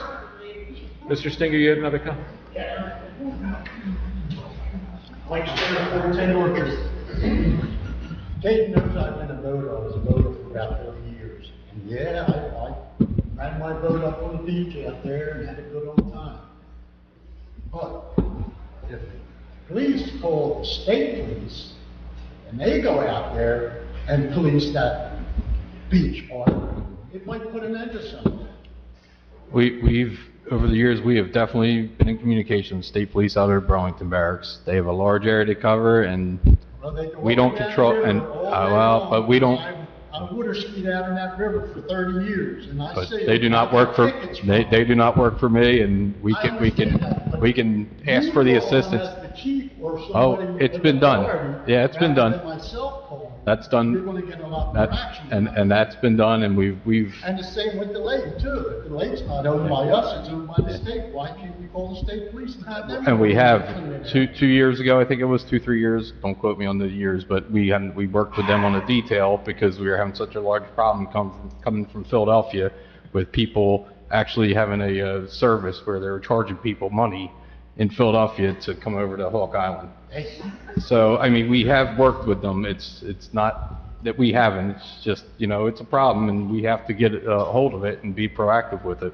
I'm sure you have, and my point was that, you know, your authority was a lot stronger. Sure, we have a relationship with them and, but it's at the same time, in the summertime, obviously, it's busy everywhere for them as well, and so we will continue to make those I wish you all calls. the best out there. Thank you. Fern, do you have anything to add since you spoke to the residents and do you have anything? I appreciate folks coming out and sharing your life experiences there. Yes, Vince. And another thing, come on up. It's your, 5 Wine Street. It seems to me that this is pretty much already something that you're going to vote positive for. If this is passed and rules are enacted, how long does the township plan to continue on this course before there's a realization or some incident that says, you know what, we thought this was going to work, we hoped it was going to work, but the evidence has proven that it just didn't work, and we went the wrong way, we need to do something else. How much time would you give this experiment to come to that conclusion where we have to do something else? I don't know if any of us is prepared to say how long. Yeah. I hate to use the old saying, Rome wasn't built in a day. Yeah, I mean, we don't know what's going to happen. And again, this is a malleable situation. This governing body is trying to take action to address known issues. The hope is that we're going to find success, right? That's the hope. Right. We don't know everything that may flow from this. And we've heard some good ideas about adding a ban to coolers. My recommendation is to move forward and to revisit the ordinance with an amendment to ban coolers, to look at the parking issue. So we're going to keep looking at these things, but, you know, you got to try and do some things and see how it works. The realm of possibility out there is endless. So that's why I say if we were in court, I'd object to the form of the question. I don't know what's going to happen, and how long it's going to take. But all you got to do is pick up the phone if you're having issues and say, we're having issues, or come back to a meeting, we're still experiencing problems, or we're experiencing new problems or change problems. That's what, you know, we're trying to solve the problem, not create one. Well, it almost seems like the district attorney in San Francisco who said that we're not going to prosecute anybody as long as you shoplift less than $950. I don't know how it seems like that, sir. I don't know how it seems like that. Let's give it a try and see, and your comments need to continue to come to the township committee or to the police so that we do know what's going on out there if we're not there. And once it's in place and the rules are posted, then we can enforce it. Then Adam and his department can enforce these laws. Right now, we can't enforce it. That's what we're trying to do, to be able to enforce it. I hope you get sick of me calling, because I am going to call. I've called multiple times. And continue doing so. They told us to stop calling after a while. No, I am telling you to continue to call. Will you try to have the permit thing in order before you open this up? Because that would make a big difference. Yes, it will. Well, by opening this up, by this ordinance, they're not going to be able to be back there past dusk. We So have to right deal with now- the riffraff on our streets. Okay. So if we had permit I think the parking, permit at least we know it's just our neighbors. I think we could easily get, all we're doing is, we could mirror what we did on Delaware Avenue, put an ordinance in effect within, 30 days? Yeah, we can. Because at least then the cars that are from out of state won't be there, and if they are, what happens? We call you and you come tow them? Because they'll be out there for hours. They'll be issued the summons. Yeah. And then they won't come again, right? How long will that take us? 30 days? You know, just a couple of blocks from our house down on Cedar Avenue, there's resident parking only from dusk till dawn. But we do have an ordinance that's similar to what we're asking. Yeah, it's permit parking. Yeah, right It's at the foot actually, right at the foot of Delaware Avenue you're talking about. yeah, it's. And that was to address late-night problems along the riverfront there. Our street. That would help. Yeah. The immediate streets. So, we could have Doug start that process, but we don't want to hold this up for that. We want to at least, because this is going to be a month before it's totally opened, anyway. So if we can start that, and maybe at our next meeting, yeah, we have to order signs. Yeah. Anyway, we're going to do something. We're going to help your parking issue. So just, It's not just the parking, it's just, like I said, Well, It'll cascade our down. property and make themselves at home and. Pick peaches off my tree. yeah, really. All right, we've heard all this. Yep. All right. Thank you. Thank you very much. Did you have you're good? Okay. All right. Seeing that, we will. Were you providing porta potties? It's not a park. It's not a park. It's not a park. Just come, if you have a question, come on up and just. All right, thank you everyone for your comments. We will close this public hearing for ordinance 2024-19. The comments from the committee, I'll start to my far left. Kate. Well, I'll tell you, I've lived in Delanco most of my life, and I know most of the people here, and I've heard your complaints. I talked to many of you sitting right in that section. And I really, truly believe that this ordinance will help us to enforce the issues that you have to deal with.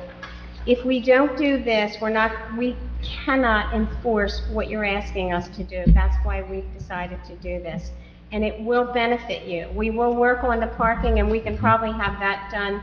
Doug can look into that, and we should be able to have that done within 30 days with the working with the chief and his department. So I am in favor of it to see how we can enforce the issues and to hope that we just move forward for a better place for Delanco to enjoy Hawk Island. I would love to be able to walk back there myself. Thank you, Keith. We'll keep you advised. Well, I would suggest that you maybe leave your name and number. We have the list. We have the list for the residents, and we also have a social media post that we can just. I'm on the resident of Delanco, I don't post everything. Well, Right, Delanco Township has a Follow the post. Delanco Township page, We'll post something there. and you can sign up for our email blast. If you- We have a website, everything is posted on. We Yeah. bombard the information out there. It's out there. Yeah. We've got a list of things that you send emails out for first. Yeah, go- Delanco Township, Yeah, DelancoTownship.com, and there's a sign-up link right on there. You get all of our emails. and you'll get all our For emails. everything. If the trash truck is late, or if there's tree pickup this week, or whatever it is. You'll know. Yeah, Mayor. Okay. Mayor. Yes, Janice. Yes. We have on our website, okay, DelancoTownship.com, there's a tab for ordinances public hearing that you can go on and you can, you don't have to physically come to the building. They have to be posted on the bulletin board out there, but we post them on the Delanco Township website. We don't email blast ordinances, but on the website, once that ordinance is introduced, which means it's introduced by title, and the public hearing, just like tonight's public hearing, is set, and the whole body of the ordinance is on the website under ordinances, public hearing tab. Okay, so you would know way in advance before the public hearing, and have access to that ordinance. What she said. Mike, anything going around the room? I've been in town 24 years, and I think since shortly after I moved into town, I heard about Hawk Island. And a lot of people have spent a lot of time over the years, over the decades, realizing, knowing what a great area that is and what it could be, and trying to prevent bad things from happening to it. Couple sitting over there, Laurie Van Genderen, Ann Moore, Dan Martin, Debbie Ritson, Joan Hinkle. Kate's been involved in that for a long time. Part of the murkiness of solving Hawk Island is, as what's come out in bits and pieces here, it's under several different owners, several different questionable owners, and that's kind of made it difficult. And this this ordinance tonight. It's kind of been mischaracterized as we're opening it. If you want to call it, we're opening it to the people that follow the rules. But really, we're taking the handcuffs off our law enforcement and defining the things and where they can do what they're supposed to do, or what they can do. So I like this. It's been a long time coming. It's not the end of it. It's a step in one of many steps over the last several decades that a lot of people have had a hand in. So this is their success too.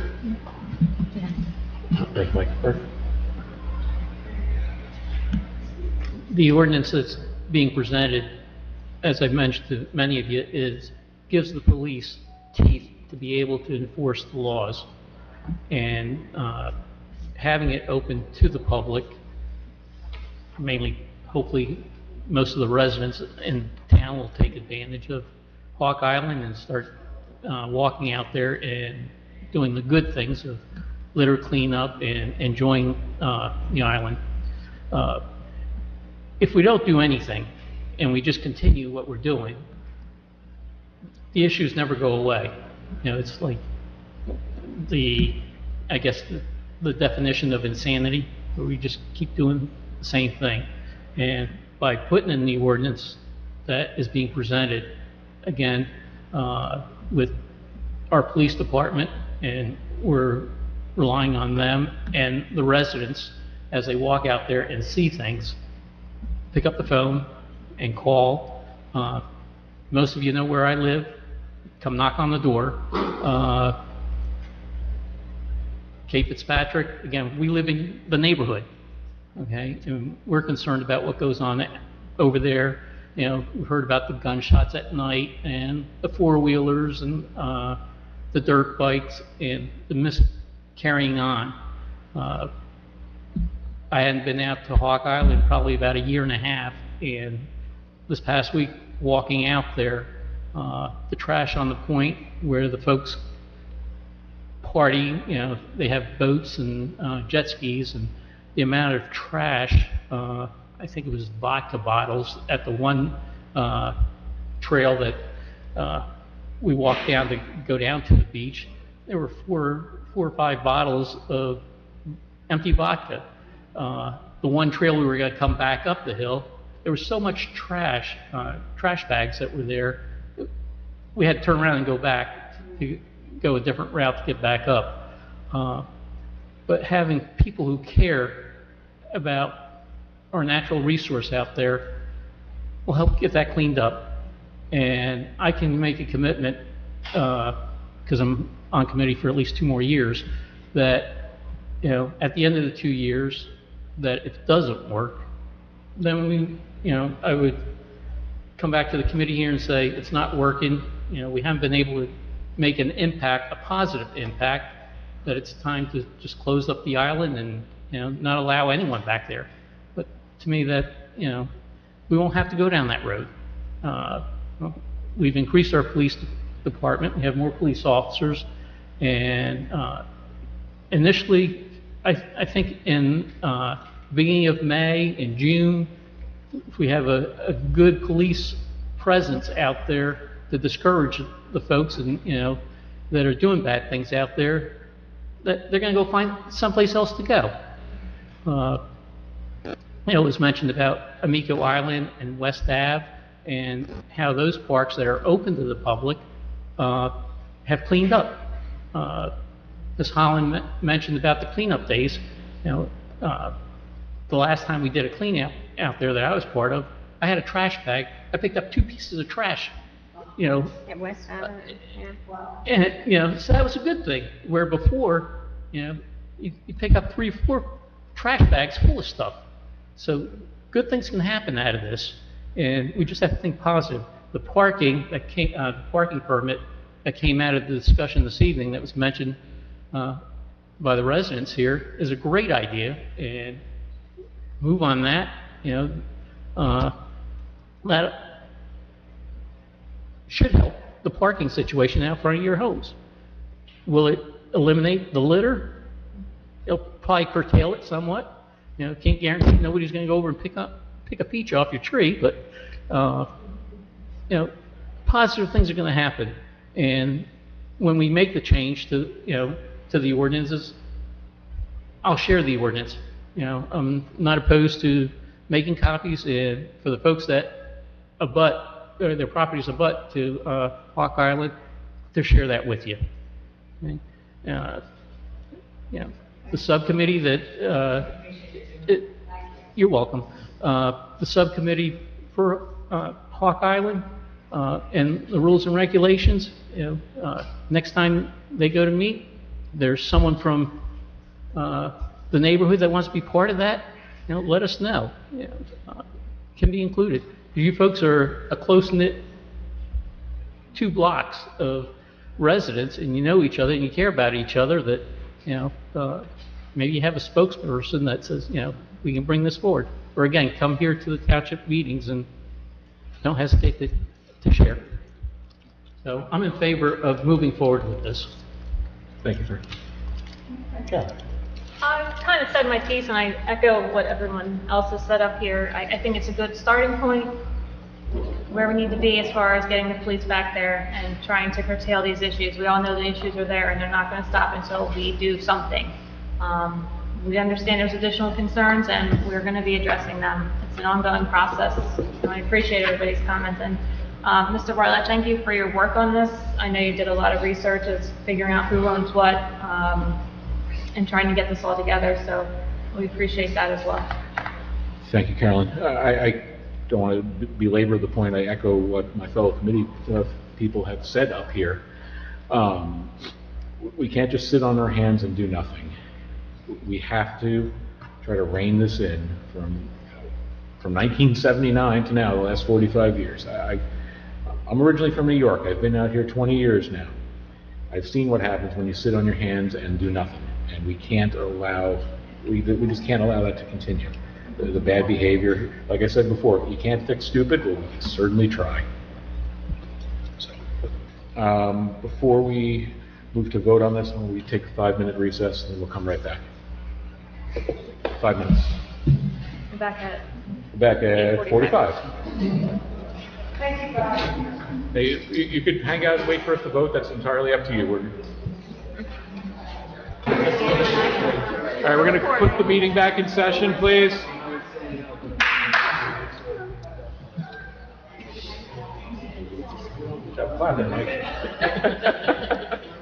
Like you're meant to be a teacher. All right. Let's get this on. All right. Can I have a motion on to adopt ordinance 2024-19 on second read? So moved. Second. Motion by Mr. Templeton, second by Ms. Fitzpatrick. Roll call, please, Jen. Ms. Fitzpatrick? Yes. Mr. Olet? Yes. Ms. Seuss? Yes. Mr. Templeton? Yes. Mr. Bartlett? Yes. And with that, I'm going to direct Mr. Heinhold if he could start working on that no parking ordinance. I will do that, and I understand you also want to amend The amendment for that. the coolers and the barbecues. Yep. I will get that to you right away. And then we'll get that on the next agenda. All right, meeting is now open to the public for comments or questions And generators. and generators and anything else out there No that doesn't prop involve pots, your feet no prop or pots, no your generators. bike. So while we were sitting here, I did some research on beach ordinances where they've had party problems, so I'll circulate it. You guys can give me your feedback. That's great. Perfect. Thank you. Thank you, Deb. All right, meeting's open to the public for comments or questions. Session number 1. If you have any comments or questions on anything else we haven't discussed tonight so far, or if you want to discuss what we've already discussed, come up, give your name and address for the record. This is, meeting's open to the public. You're making an entrance, Ms. Shinline. I'm sorry if I don't know section 1 or 2, but I had a question. It's okay on resolution 2024-112. Your name and address. Oh, so sorry. Julie Exton, 1316 Boulevard Avenue. I apologize. 112, okay? What is this for the grant to be submitted?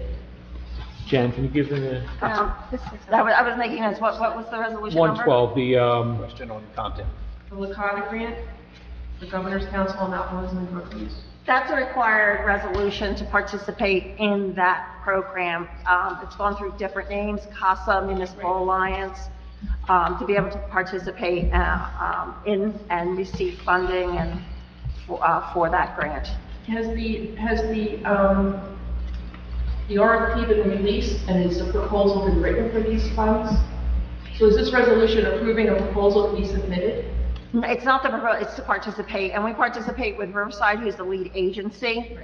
So, and I believe that those funds that Delanco receive is for our lead program. Our lead program, is that correct, Chief? Yes. Yes. Thank you. Thank you very much. Thank you. You're welcome. Thank you, Joanne. Mayor? Nope, you're good. Go. Good evening. I'm at 11th Street, 4 Center Avenue, member of the Shade Tree Commission. I was wondering if there's a place where I can plant oak seedlings. I've got 20 of them in a pot in my house. What kind of seedlings? Oaks. Oaks, oh no. No comment. Hey, John, do you have any I was where looking for that we could use another oaks? tree. What are they? I want a place where I can line out a bunch of oak seedlings so they get bigger. Oh, maybe West Ave. Maybe West Ave. Oh, we can find some spots. Yeah. If you coordinate with John to find a home at West Ave. West Ave would be good. We lost so many trees at Falk West Ave. Island? Does Falk it have to Island. be? Where does it have to be? Somewhere I'm getting water. Yeah, oh, I have to put them up on the road, up at West Avenue, we can put them. Okay. Yeah. Yeah, the last number of storms, we lost a tremendous amount of trees, as I'm sure I don't need to tell you. Yeah. And these ones are from meeting grounds. Okay, So they have to be stored significantly. Oh, good. good. Very good. Great, Thank you, Bill. Thank you, Bill.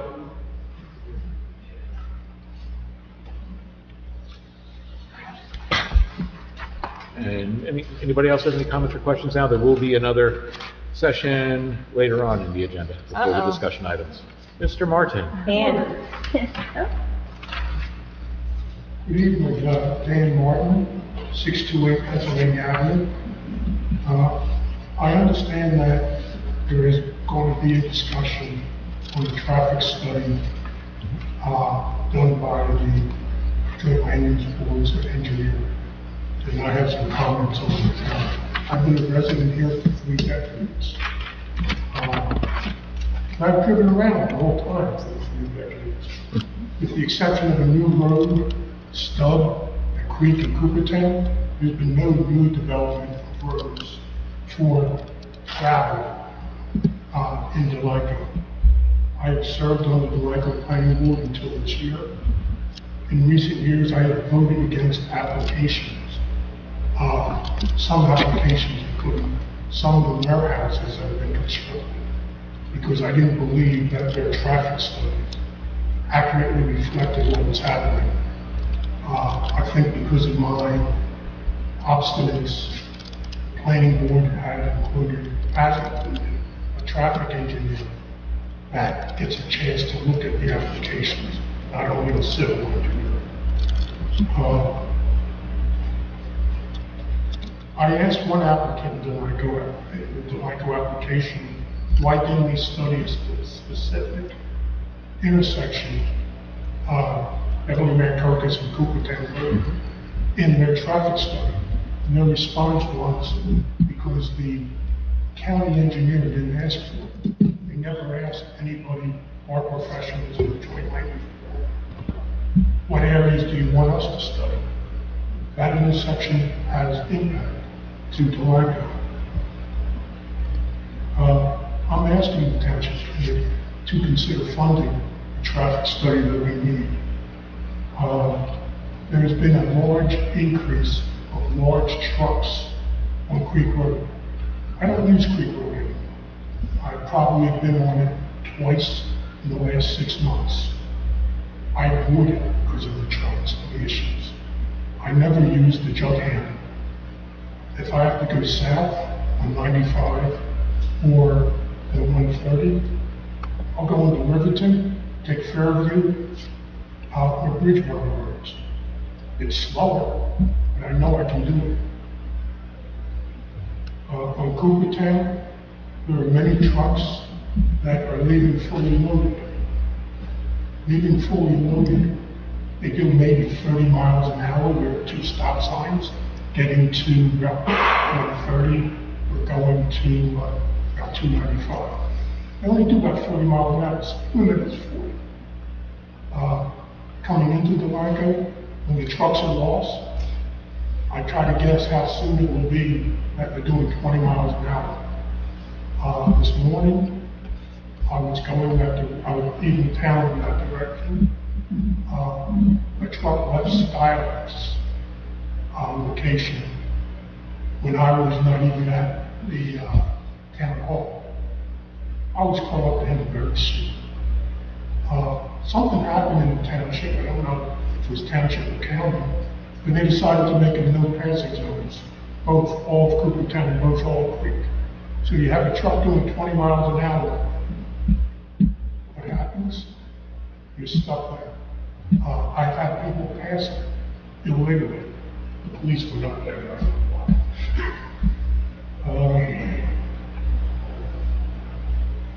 And the issues on Coopertown don't include the 3 empty warehouses that Delanco had and the 1 empty warehouse that Edgewood Park has. I am talking about evaluating areas outside of the township, but it is affecting the quality of life of township residents. So therefore, it should be looked at, and it should be part of any decision that the Joint Land Use Board makes on an application. Also in the traffic study, not talked about a lot, there are many pedestrians utilizing these warehouses, or working at these warehouses that come from the train. You're walking on unsafe areas. I would like the traffic study to evaluate that and come up with recommendations. The other one, which is a little personal peeve, if you remember when the river line was first proposed, they told us that the train would move no faster than the adjacent roadway. That's blown out of the water. On Pennsylvania Avenue, it's moving more than 25. And on River Road, it's moving over 60 miles an hour. And it's going between segments of Riverton and segments of it's just not right. But so therefore, that is part of our traffic study. How does the train affect everybody? I thank you very much. Dan, all these things you're suggesting that go in the traffic study, such as the warehouses out of town, but is that reflected in Mr. Dougherty's proposal? I doubt that the train was, and I doubt the pedestrian was. I think it was a concern. Yeah. Okay, most of it, again, most of the quality of life issues deal with vehicle traffic. But there are other things that should be looked at as part of any application on the Joint Land Use Board, as well as guiding town committee planning for attention. Actually, Mr. Dougherty indicated that if we had specifics, that we should let him know, and they would be glad to include them in the traffic study. Yeah, I think it was including just a certain, like a finite number of locations. It wasn't unlimited. I don't remember the number. There are locations outside of the line, which is an oddity for a municipality to do. But we can't leave the township without going into another town. Nowhere to go. Right. Delaware River with the guys partying.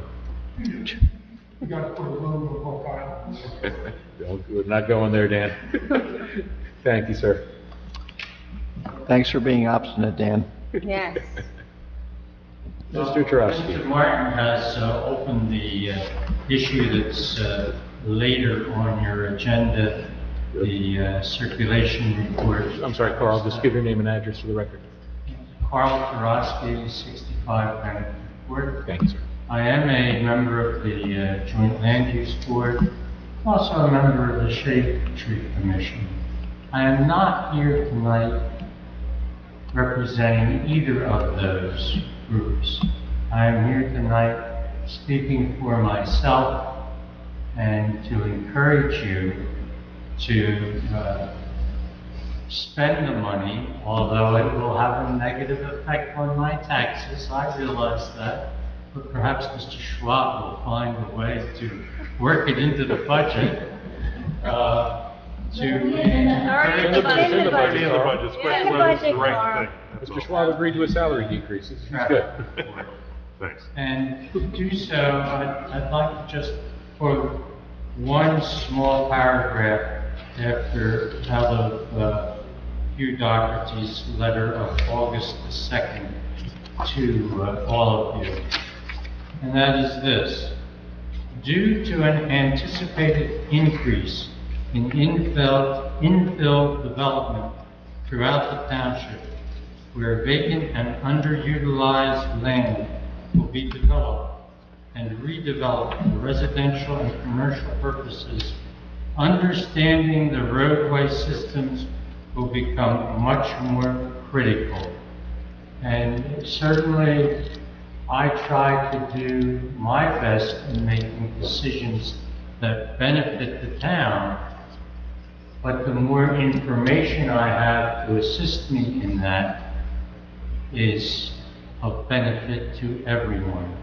And therefore, I encourage this board, when it comes to the discussion of the traffic study, to consider the benefits that it will be for all of us. Thank you. Thank you, Carl.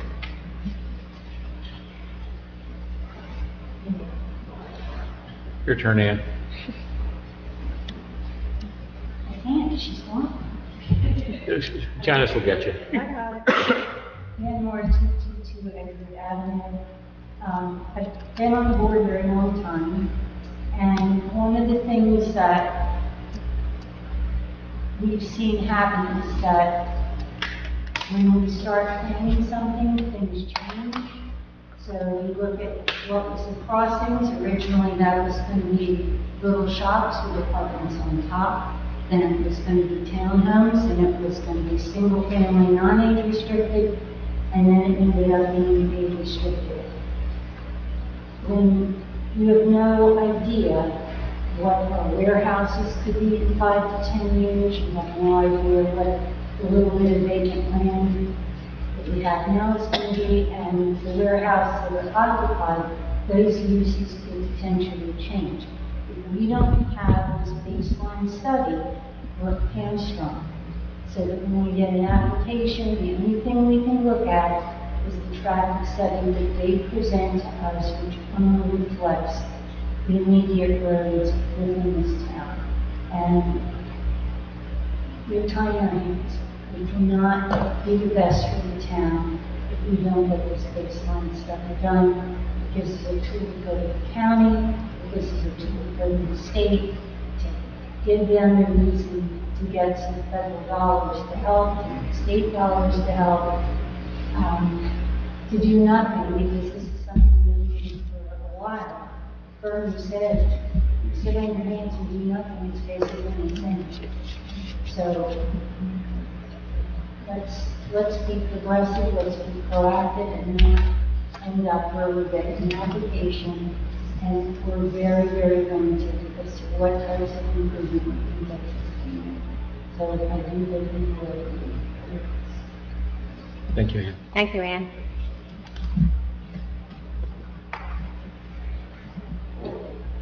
Anyone else? Lori? All right, we will close this portion of the public comment. Mayor, I'm not sure whether the folks are staying I think we should discuss it. for the discussion part. And out of respect for these folks, if they're not going to be here, I have some questions and some comments pertaining to the doing the traffic study.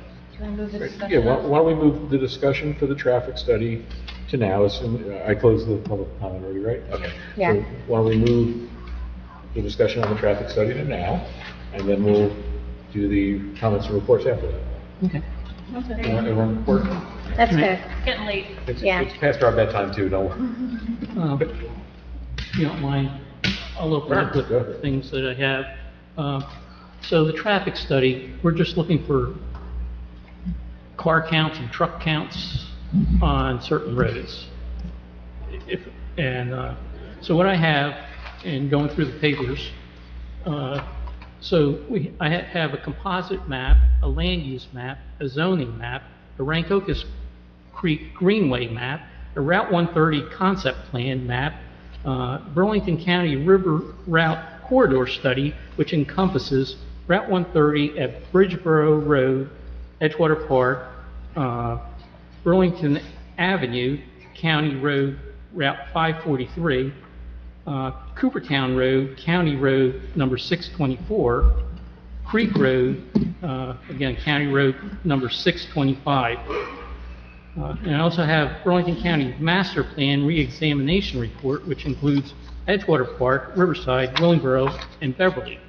So out of all those reports, I guess my question is, why do we need someone to come in and do a traffic study? Can't we just request from the county the counts, their last study or their last car counts for the county roads that lead into Delanco? Please, Lori. I think, Why don't you just give your name and address for the record? oh sure, Lori Van Genderen, 318 Maple Avenue, Delanco. I think there's a little bit of confusion about what this is actually going to be, and I wish Hugh and Spencer were here to talk about it as they were at the last meeting, but I'll try to. And we keep calling it a traffic study. It's really a circulation element to our master plan. It's bigger than just a traffic study. We do have a circulation plan element now, but it certainly needs to be enhanced. And one of the issues that, or one of the tasks that Benoni is going to perform in presenting this is they are going to do car counts and truck counts. They had said it that, they would talk to you guys about where the need is, in particular, to study certain intersections and perform those counts. But the other thing that they're going to do is to glean all that information from past applications that we've had, when applicants have done their own traffic studies, and they're going to look at that and they're going to pull all that information into this document. So there's a lot of plans out there, as you're saying, but, and we even had a board member, Chris Kloss, a former member, who did some work on his own, but the fact that he was a layperson and not a professional, it really didn't hold as much weight, but it was no less warranted than Benoni's study will be. And as Ann said, when we're sitting up there on the board, and Fern, you're a prior member, Matt, you are, Carolyn, you're on there now, Mike, you come to all our meetings, Kate, you know what we do. You're sitting there listening to someone give you an application, and I have yet, in my 20-plus years of sitting on that board, for an applicant's engineer or traffic expert to tell me that their development is going to negatively impact our township. And we all know that that's not true. One of the things that you're supposed to consider is it going to lower the level of service at an intersection? Well, guess what? The intersection at Creek Road is already a level of service F. You can't get any lower. But we have no recourse. We can't say to them, you're going to make this worse. You all see what happens out there at 3 or 3:30. You're backed up on that road past to Pennington Park. And it takes several cycles of lights to get there. Would it benefit to have a right-hand turn lane there? Things like that there's circulation plan element, looking at pedestrian. We've all seen the people walking from the train in the morning to the developments that are out on Cooper Street, Coopertown Road. What can be done to alleviate some of those things? That's what we're looking for, something that is specifically looking at Delanco and the issues that we're having. And yes, we can pull in some of that other information. The more the better. And I would love for it to be a very comprehensive document. And I have confidence that Pannoni is going to do a really good job with it. But as Ann said, we need to have that baseline. We need to have that to be able to rely on or to refute when traffic experts come in from applicants and say, this isn't going to affect the town, it's not going to have any negative impact. We need to have something where we say, well, wait a minute, this is what we've got. What are you going to do to alleviate putting any more of a stressor onto these roadways and these intersections? So that's what we're looking for. Something specific to our town that's a part of our master plan, not necessarily a standalone document. It's going to be a part of the master plan that will rely on, you know, planning. That's what we're supposed to be doing, planning. And this is long overdue.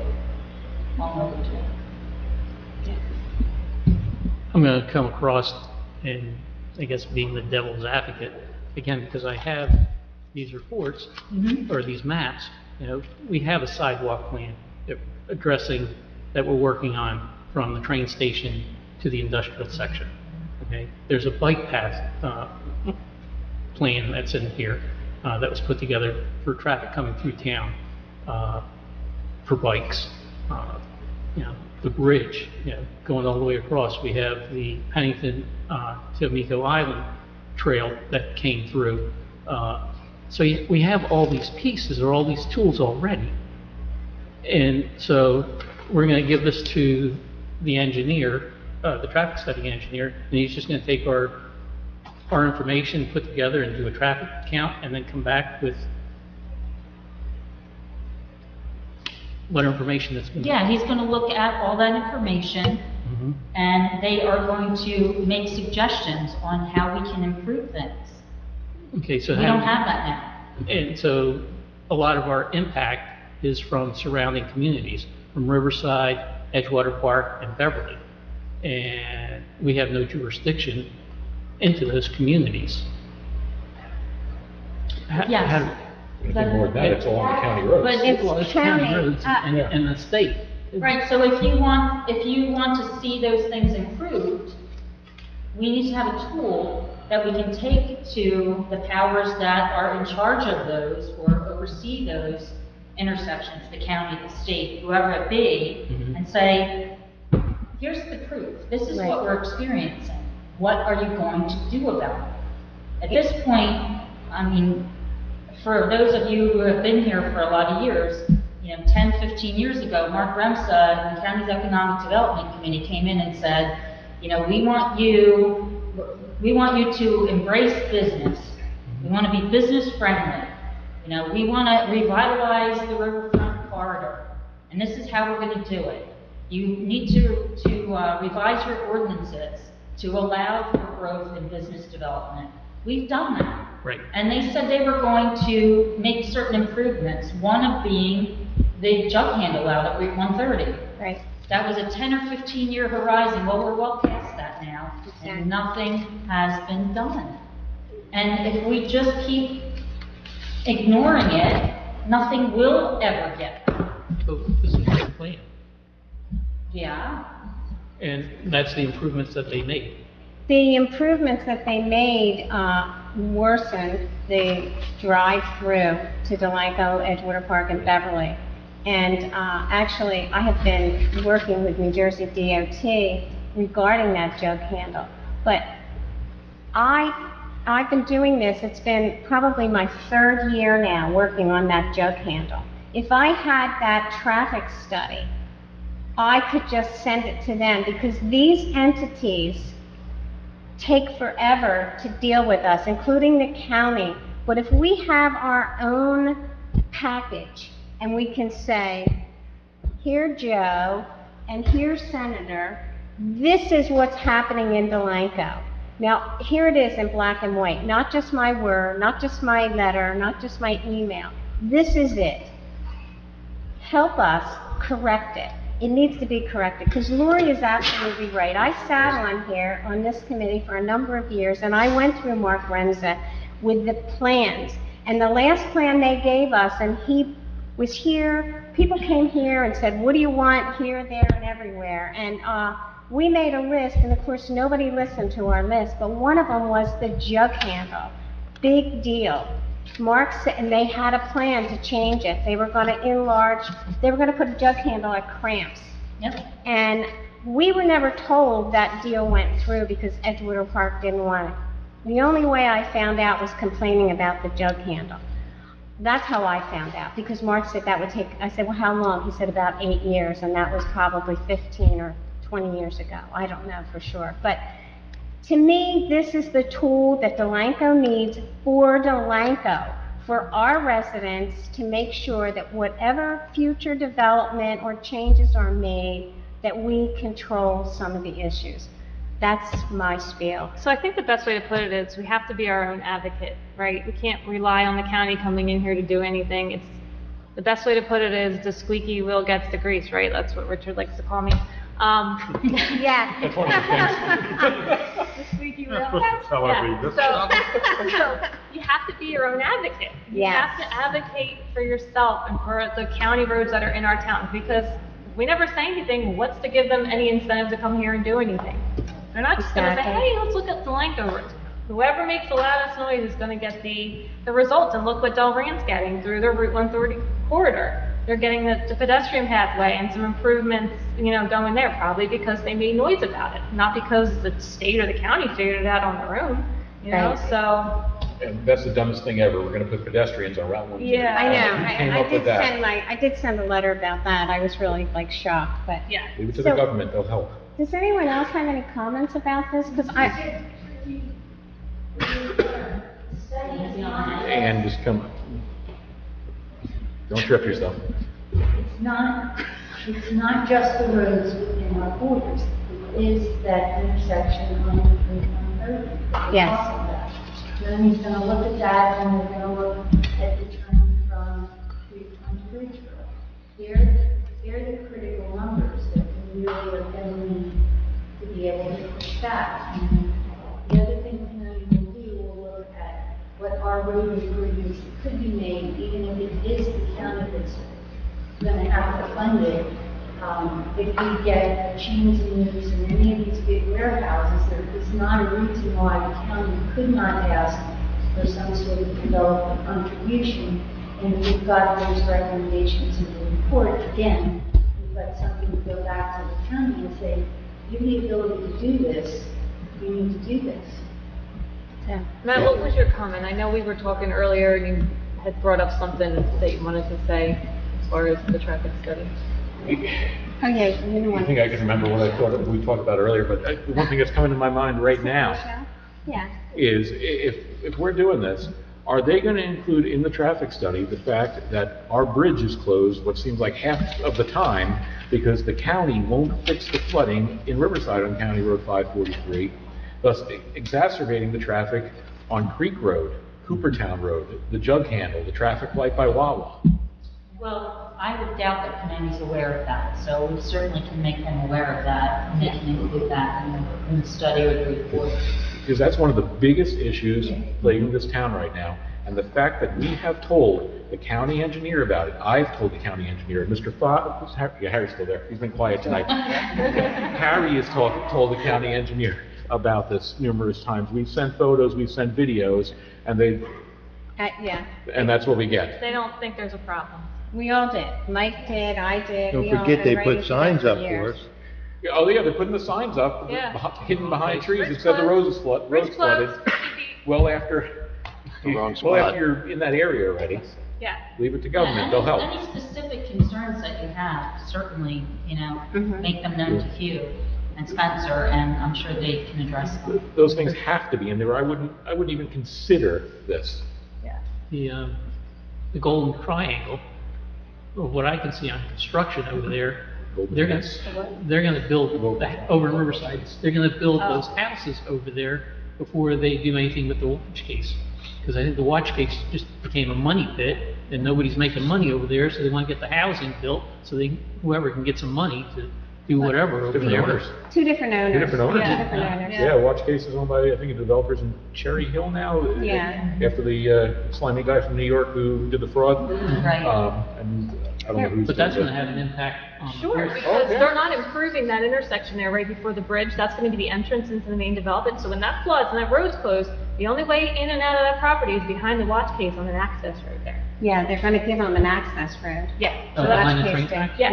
And how the hell that got through, Yep. excuse I my don't know friends, how got that through the passed, county but- planning board, is anything on a county road has to go to the county planning board. How that got approved, it's beyond me. Should have had a I digress. circulation study, right? But again, that's gonna have an impact on On us. our community. Yeah, so, so do we have to discuss this any further, or can we, I think Mike didn't, do you have anything, Mike? Yeah, it's interesting how this has evolved, because I don't have other things to do on Tuesday nights of the first Tuesdays of the month. I usually hang out here at the planning board and talk to the members, and this has evolved. It's gone back and forth. Some have said some of the things that it wasn't going to make a difference, and no, it will help, and yes, it will, no, it won't. But it's nice that it's all come to a consensus that this is the best thing. Just as something to point out, and I know Mr. Erlet's done some great research and pulled up all these reports. A couple of years ago, when Kitty Martin, Planning Board Administrator, and I were working on the Route 130 plan, the Delanco's component of that, and going through the initial document that was prepared by the county planners, Tom Stanikonis, there was a lot of bad information, a lot of bad data, and it was old stuff. It was 10 years old, 20 years old, and it had the imprint of something new, something fresh, and something current and accurate. And that, as Mrs. Martin and I were pulling our hair out for a year and a half or so, trying to get this thing to some semblance of reality, and it never got there. So I think a dedicated, personalized study for Delanco, covering the outer sphere of what impacts Delanco, environmental as well, that's the best accurate snapshot that we'll be able to get, because there's a lot of bad data out there. There's a lot of information, but it's just hard to keep up with it. And there's some old stuff out there that bad decisions are being based on. I think Carl wants to ask. Yes, Carl Tarosky again. And I wanted to respond to Mr. Olet. I have great respect for all of the members of the board, and this is not an argument, and I'm not, again, speaking for the groups of which I am member, but I am speaking for myself. And I would like to say that I appreciate all that information you acquired, but you acquired all that information of the towns around us. I don't sit on any of the boards of those towns. I need information specifically about Delanco to help me do what I think is best for this town. Thank you.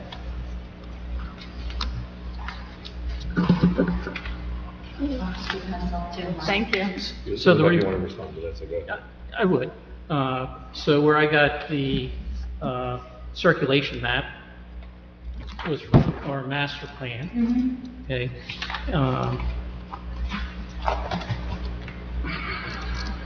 To be clear, the Delanco Township Master Plan.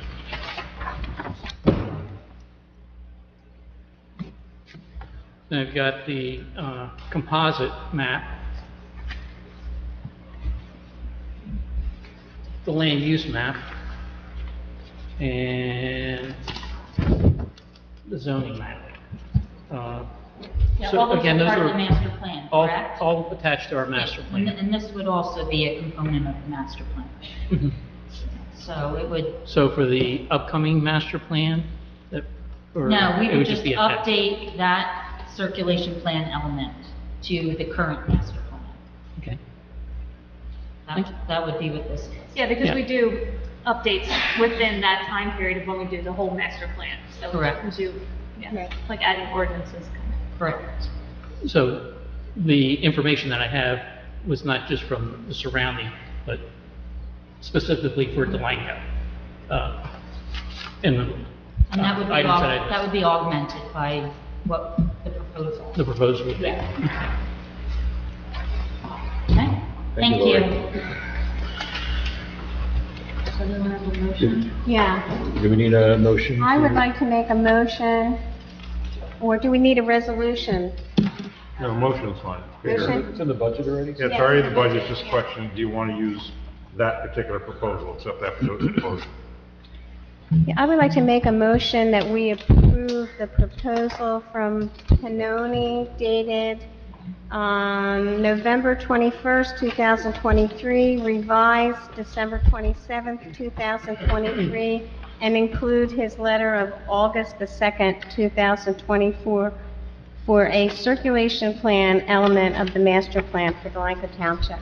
And the amount of, $25,000. I'll second. I'll third it. We're doing those now, huh? All right, motion by Kate, second by Carolyn, and third for the hell of it by Fern. Roll call, Jen? Mrs. Patrick? Yes. Mr. Lau? I say yes, and I thank you for the discussion. I appreciate it. Ms. Booth? Yes. Mr. Templeton? Yes, and include there were two items that we were going to add to it, right? The bridge approach. Bridge, and there was something else. Yeah, we're going to add, Pannoni said for us to give them the information Yep. that we want All right. in there. Just So we something will with the- add that. Didn't want the door to close behind us there. Yeah. Yes. Mr. Bartlett?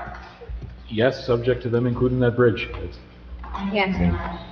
You guys can go. class dismissed. You can stay. Thank you. Feel free to stay, please. Oh. Lori, it's 9:30. You're making breakfast. I fixed it home at 10:30. Oh. About an hour. Well, we'll be here, so feel free to drop some off. Thanks. Oh, Lori. It's the weight of my heart. Thank you, Carl. Thank you. Good night. Thanks, Ann. All right, it's late for comments and reports, but we'll go to our professionals. I think we have a couple of them here. Mr. Fox. Good morning, Harry. All right. Microphone, Harry. Yep, I got it. He's not talking yet, Harry. Here it is. Okay, I'll try and be brief. Reader's Digest. I'll bring up to date on our projects. The Zubuk seawall, all the pile driving has been completed. The round piles as well as the sheet piles. There's going to be pouring a portion of the concrete cap tomorrow, and we're going to be working on that in the next several days. After that, they're going to be installing the under drains or the drainage drains, and then I'm going to grade it in the sidewalk. So they're moving along quite well. No real issues, and in good shape.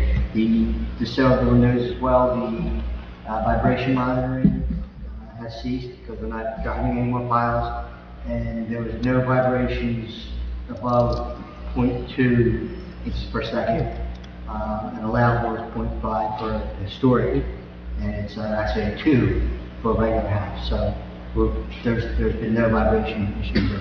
Good. And Harry, the contractor's working on the estimate for the fence, right? Right. Correct. He was hoping to have it to me today. I still don't have it in yet. But yes, he's going to give us the estimate for installing the fence on the top of concrete cap, as well as he's proposing a vinyl facing on the front of the facing. Gives the price of that, and then you can decide if you want to do it now or do it later, or how you want to handle that. It'll make it look a lot more not industrial. Exactly. Yeah, and he's Exactly. done that before, so he's pretty familiar with. He has done it before, and it works out nicer even with the sidewalk abutting it. There's a lot of good reasons to do it, maintenance. But we want to get, he's going to send me a sample as well as a price. Great. Tell you what, I'm impressed by the quality of work they're doing out there. They move along at a great speed. I haven't heard one complaint from any resident regarding any of the work going on out there. They've been cooperative, kind to the neighbors out there. They have, they've been very professional, very polite to anyone who's been out there, and, yeah, I'm happy with their work. The only negative we got was from the Kevin Sevilla about the trees. Yeah. And maybe doing some kind of injection at the end of the project. Yeah, and I'm not a tree expert, and I told him that as well. If that's going to help the tree, I think that's a great idea. As far as the compaction of the roots, there's really not much you can do out there. I mean, you've all seen the equipment and what they had to do. It is what it is. The area they wanted fenced off, you wouldn't be able to work and put that section of the seawall in. You couldn't. You'd have to back each time it went in, you'd have to back up and over the curb, and it just is not really feasible. Right. But yeah, if there is a fertilizer injection that will help, I mean, that's Inject away. Yep. What else we got? The Newton's Landing and River's Edge striping, that is scheduled for Wednesday and Thursday this week. However, the weather coming in, again, it's probably going to get delayed, but there's nothing we can do about that. But we'll keep you posted, because we've been sending out emails every time it gets updated, so I know the chief has been involved, and also the River's Edge Condo Association are on the change. I think this week is bound to be a wash. Yeah. I think so, yeah. Sadly. Literally. Yeah, literally. Yeah. And that also includes doing a crosswalk in front of Town Hall here and Right. patching the Anything crosswalk. involving paint that doesn't turn to watercolors. That's correct. Yeah. The Field of Dreams lighting, athletic field lighting, as I'm sure you all know, the foundations are in. The conduit is all complete, so they're going to be pulling wires probably next week, again with the weather happening this week. They were out there today and graded and seeded their trench areas. They didn't, so in case anybody notices this and wonders why, they didn't do it around the poles themselves because they're going to be working all around. Right. So, but they did do their actual trenches for the conduit. With the rain coming, that should be good time. Another job well done by another one of our contractors. They did a good job out there too. They did a very good job. And we did receive proposals for the service. They came in with really good numbers. We received 2 quotes from the contractors out there now, Bot Electric and Chuck Morris, who does a lot of our electrical work in county. And both quotes came in really, really favorable. And there was only $600 apart of the 2 quotes. And that's just from the wire, So from that's the the pad. additional panel that we did not put in this project. There was an additional service that was needed. Yes, correct. Yep, it's additional service that's going to feed basically just the lights. It's pigtailing off of the service we have now. Going to the well box. Going to the well box, correct. Right. But it will be its own panel. It will be still in the same meter, but it will have its own panel, and it will service the lights. Yeah, it's just getting a sub panel from the well box. And that was because Musco doesn't recommend that we have something that initiates a lot of draw at the beginning, like the pump. It can actually cause the lights to flicker, so it was recommended to install that sub panel. Correct. Correct. Still under budget. Yes, under the grant. Yeah, the pump works on a variable speed drive, frequency drive, and when that kicks on, it messes with the frequencies of the electric current and lights can flicker. But the pump shouldn't be coming on while the lights are on. Generally, or if anybody's out there playing, I'd hope not. The pump shouldn't be coming on, right? Right, So, but we've got such a good quote to do it because we were able to use that exterior panel that it just made sense to do it now. Yeah. Is all that stuff isolated for lightning protection or any? there's circuit protectors on it, yeah. The last thing I have is a discussion, if you want to do that tonight or wait, I don't know your timing, on the CDBG handicap ramps. Yeah, you gotta move on that now, otherwise we won't get it done in time to get the money. You were gonna... He sent them to us. You did? Yep. Yeah. Okay. The list of, Yeah, I sent them to Richard, who then sent it to I thought he Fall sent it to County. you. Yeah, Committee. okay. Pretty sure. shame on me, I don't remember seeing that. It was on August 1st, I believe. I agree with all of them, so. But just tell them the locations, Harry. Yeah, please. the locations are, and what we did was we took our old list that we had from the past couple of years, and where there are no handicap ramps existing, or if there are ramps that are really unsafe. And all of them that are left, there are 2 areas, Delaware and Hazel, that we're going to be doing on the road program this year, and also Spruce and Chestnut. So taking them off the list, we can get everything else that was on that list completed, which is West Avenue and Goucher, the intersections will be 4 ramps. Memorial Ave and Goucher, there's 2 ramps there. Mulberry and Union, there's 4 ramps. West Avenue and Colgate, there's 2 ramps that need to be done. And Poplar Street and Franklin are 2 ramps. And then what we always like to do in these, we like to make alternates, because if the bid comes in high over the amount, we can still award it. Right. But if it's under, we can just award the alternate. So we have an alternate. One is 3rd Street and Cedar. It's where, if you notice, 3rd Street comes around, turns into Cedar and goes into Vine. Yep. And there's actually 3 ramps that go on that intersection. So we have a total of 15 ramps. We could probably add another 1 or 2 as alternates if anybody has any areas that they have concerns with. The other ones we didn't, that don't have them, ramps now, is Pennsylvania Avenue up in the north side, which... Next to John's house. Yeah. Up in that area, yep. So when John retires, he's using a cane.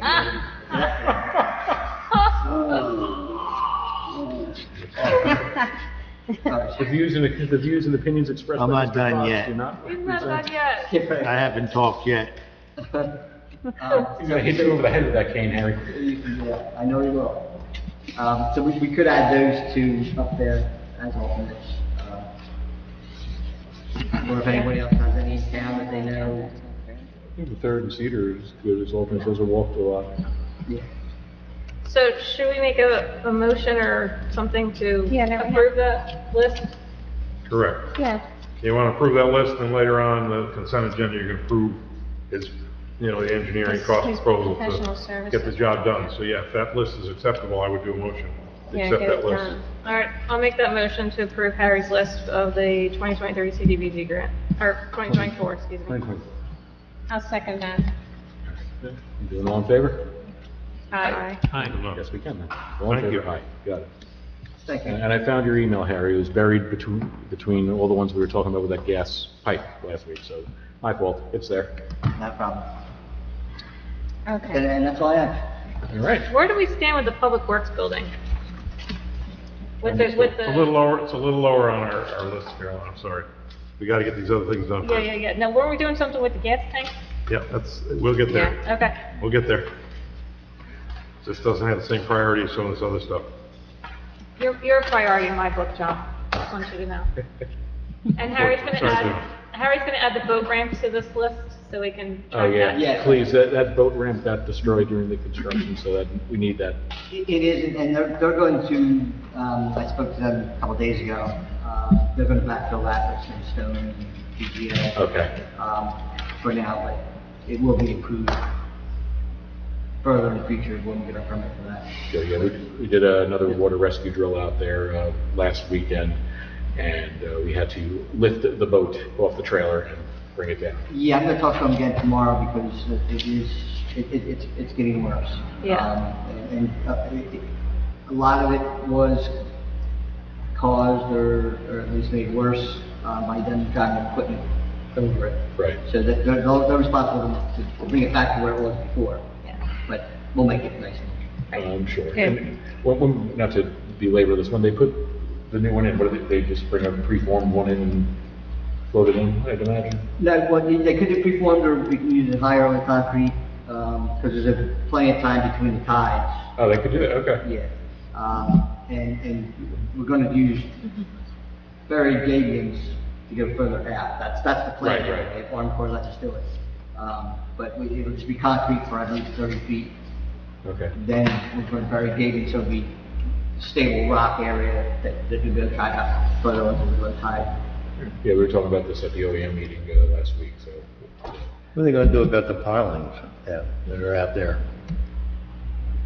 The ones that are way out there from the old Yeah. pier, that's just going to stay there. We can't touch those. I'd leave it. I mean, it's something that's kind of holding. It is actually kind of holding them. Kind of holding. No, the only thing I was thinking is the boats, that's all. Well, pull the spikes out. There's always, railroad spikes sticking up. Drive it down and pull it out. Yeah, we can take a look at that, something sticking out, but yeah, the Corps not gonna let us touch those, and I would recommend it anyway, because that's acting as a jetty thing. And they're historic, so you're just barking up the wrong tree, definitely. If I can make a comment on a couple projects related to this. You see the Babe Ruth Park improvements, we've authorized Taylor Design to send out to get quotes for the paving, the resurfacing of the basketball court for that grant.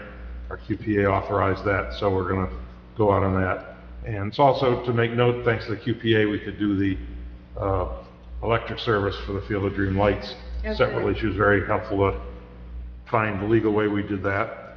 Also, on the Ash Street, we are going to be asking, in order to get the next step to get a grant for the environmental cleanup, we have to do a park master plan for that area for them. So we'll be asking ERI and Taylor Design to give us proposals to do that piece of the work. So we're going to have to start moving on that in order to make sure we get the state grant for the cleanup. And then, I don't know, Matt, you're not on this time, but saw this whole thing about the gas main issues with PSE&G that you and Harry are going to have to deal with. So I don't know if you want to mention that or not. I had that on my list. Yeah, we got an email last week from someone I work with at PS, and they're going to be doing their next phase of gas main replacement. It's going to be in the section of the town, by Buttonwood, Ash, that area, as well as the other side, Walters line. Have the specifics. I sent that map to Harry, and we're going to set up a meeting with them. And that's going to be mid-2025, and we'd like to try to align that with the road paving program, so we're not doubling the work, and we get some paving done by PS. I don't think any of those were on our list. Yeah, actually, I think Delaware was. Buttonwood was, yeah. Delaware was, that's the only one that we're proposing to pave. But we do have moratorium on 4 or 5 other streets that they want to for open up, sure. so we can deal with them and get the best we can out of the paving. Yeah, I'm trying to get a meeting set up with them ASAP so we could coordinate that. Actually said, can they do it this Thursday? So I'm waiting for a response back. Go from there. Does the water company do anything at the same time? That would make sense. Yeah, that would make sense. The And they'll wait till water the company, road's repaved. yeah, the water company's trying to do the, bring that main across from, that we talked about The creek. last year, across the creek from Yeah. Riverside. We haven't heard a thing from them. Yeah. Yeah. You might want to follow up with them again, because otherwise we're telling them they're going to be on the moratorium, and they're not going to be able to do it. Yeah, we're chasing them, I don't know. Yeah. If we do that work on Buttonwood, it's Have to deal with our own issues. Okay, thank you. I just want to bring those to your attention. All right. And I was thinking, Harry, the stormwater pollution prevention, the plan. Stormwater. Too many words this late at night. Where are we at with that? Yeah, that's being prepared, we're getting some documents from the township, that have to be included in it. Okay. And that's ready to go. The one that was overdue? Yeah, oh yeah. Okay. And of course, we got to look at all those 2 wonderful ordinances. Have to Yeah. Have that discussed at some point. Another night for that. Yeah, not tonight, just All right. bringing it up, adds to our priority list. Very good. Somebody else sets priorities for us. Yeah. All right, thank you, Harry. Mr. Hine, hold up, we'll go to our last professional this evening. No further comment, sir. You stood here this You just got a long raise, just to so say that. say. All right. Thank you, Doug. Richard? I have nothing new that hasn't brought up sport. Oh, I won't be here next time. The best thing I've heard, not that you won't be here, that you have nothing else to say. Thank you. Well, if we're all done for the 19th, I don't have to be here for it. Department heads, Chief. Good evening, thanks, I'll be quick. Our July statistics for the end of the month ended up with 22 police cases originated. There were 1,153 calls for service. I looked at the stats, that's 400 more this year than we were at last year. There was 160 motor vehicle stops conducted, 40 motor vehicle violations issued, and 7 arrests. On the 1st, we had our newest officer sworn in, Tanju Gumas, and he began the Gloucester County Police Academy today. He'll be in training for the next 20 weeks, and we anticipate he completes the training and joins us. Patrolman Christopher Orff just completed our field training program, I'm happy to report, so he's now able to work in a sole capacity and help out the rest of the patrol division. Patrolman Ryan Kearns began his 2nd phase of the field training program, and he is now assigned to Sergeant Maloney. The New Jersey Department of Corrections conducted their detention area inspection, which is conducted every 2 years, last week, and we will be meeting with their staff again tomorrow for the final inspection of our recently renovated detention area.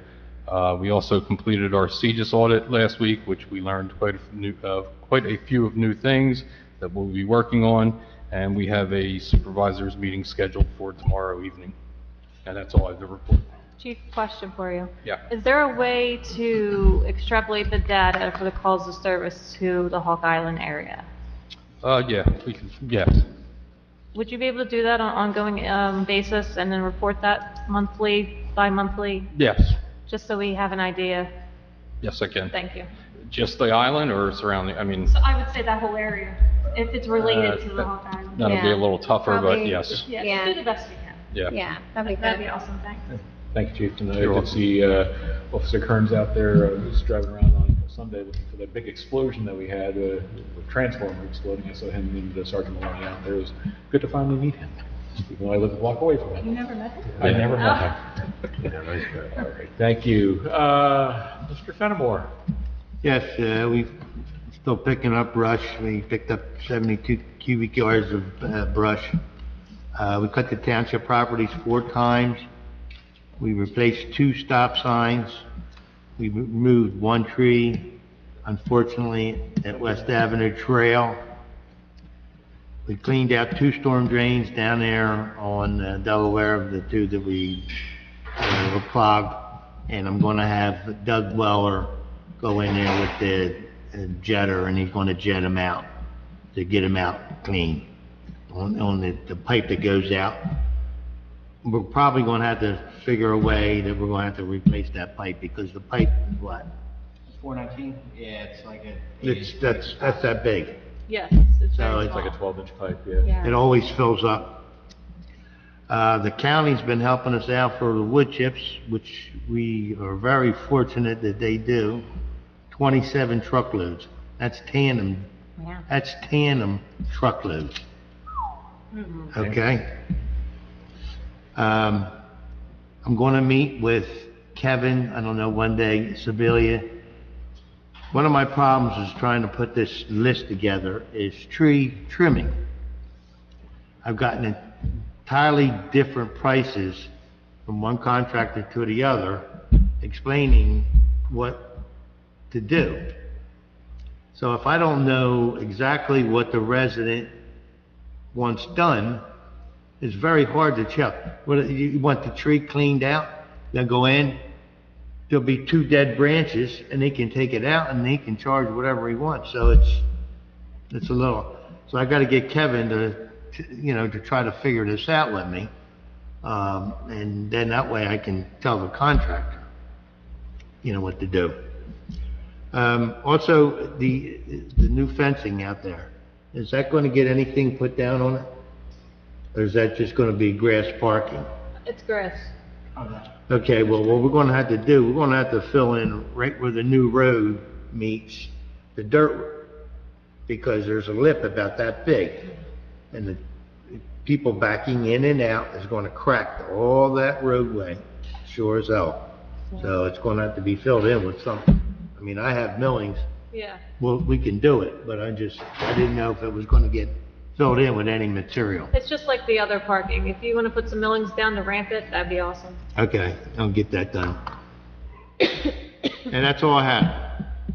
John, with the upcoming tropical storm, I guess you guys will be out cleaning storm drains and preparing for all We that? do that all the time, yep. Yeah. Anytime rain, it's one of the big things we do. Okay, Very awesome. good. And also, I started piling all the leaves up, getting ready for the screening machine in September. The leaves are broken down really good this year. I mean, really good. So hopefully we can get them out by the end of August, instead of waiting until the end of September, when everything starts to happen. Did you guys order the speed limit signs for the FOD road? What's The that? 15-mile-an-hour signs, were you guys able to order them? I think Kenny might have, yeah, I think he did. And Harry, you marked out where they need to go, right? I did, that was. A couple weeks ago. So I might have to Yeah. mark it, yeah. Okay. John, whenever you guys are gonna Little do flags. that, just let Harry know so he can go out the day before and mark it, I guess. Yeah, okay. I know you've been busy with all the storm stuff, so. Thank you, John. John, I talked to Steve Moritz today, and he wanted to thank you for cleaning up that area. Do you know if that's township owned, or is that an easement? It's awful, you know, every year I do it. And the reason I do it is because it's all poison ivy. Yeah. Nobody wants to do it. If I put one of my guys on it, they catch poison ivy, they're out. You know, unfortunately, just like the glob out here is all poison ivy, and I gotta do it. But they have no problem taking care of where the tree stops all the way to the back of the yard. Yeah. But they have trouble with that little bit of area, and I don't understand. But I know why, because of the poison ivy. Well, do you know if we own it or if they own it? No, Really a survey for all that kind of- I asked Steve, he's gonna look for a survey, but he said he would, if it was his, if it definitely is owned by him, he'll do it, but he doesn't know that it's his. I checked in the archives, we didn't have any surveys. I mean, does he own on the other side of the sidewalk out front of the house? He cuts that, right? Then he cuts the side from his gate all the way out to the curb, but that's just that little bit between But those that two little trees. section there, that's it's actually along the road, Yeah. doesn't have a curb. Have you guys been out to Hulk Island with the trash? Yeah, You- today. It's pretty out of control. Yeah, they had that, I think he said, the guy said, 3 half cans and 1 full can. Yeah, they're not putting it all the And it's just, is there litter scattered about? I mean, is it bad? What's Is that? there litter scattered about, like? No, well, they didn't say. I put the There's- young guys on there. There's litter out there, I mean, Paul Newman sent me pictures last week. John, at, where the boaters are, on, out by the point, on the riverside, Right. there's probably 4 or 5 black plastic, trash bags. They're all busted up, and there's beer bottles and cans, and, you almost need a backhoe to be able to scoop that stuff out of there. Yeah, then what I do with it? It's a shame. Yeah, it is. It's a shame. We've been dealing with that for a long time, and it doesn't seem to be getting any better. And you can't please everybody, and it's a shame, because it is a beautiful piece of property out there, you know? Majority of that trash too is boaters Yep. who Yeah. don't want to put it back on their boats. Right. They want to take it back with them. Well, they know they can get away with it, so. Not anymore. Not anymore. Yeah. All right, thank you, John. I guess if they try to take it back with them, and they get stopped out on the river, I guess that they're opening Open bottles. bottles and open cans. Can I ask the question? Sure. Is there an entrance to the marina to Hawk Island? Does anybody know that? Yeah, there is. Yeah. Yeah, There is? yeah, it's that second trail when you're going in. The on gates stay open, or does it No. stay? that gate goes into their property though, right? Into the marina property. Yes.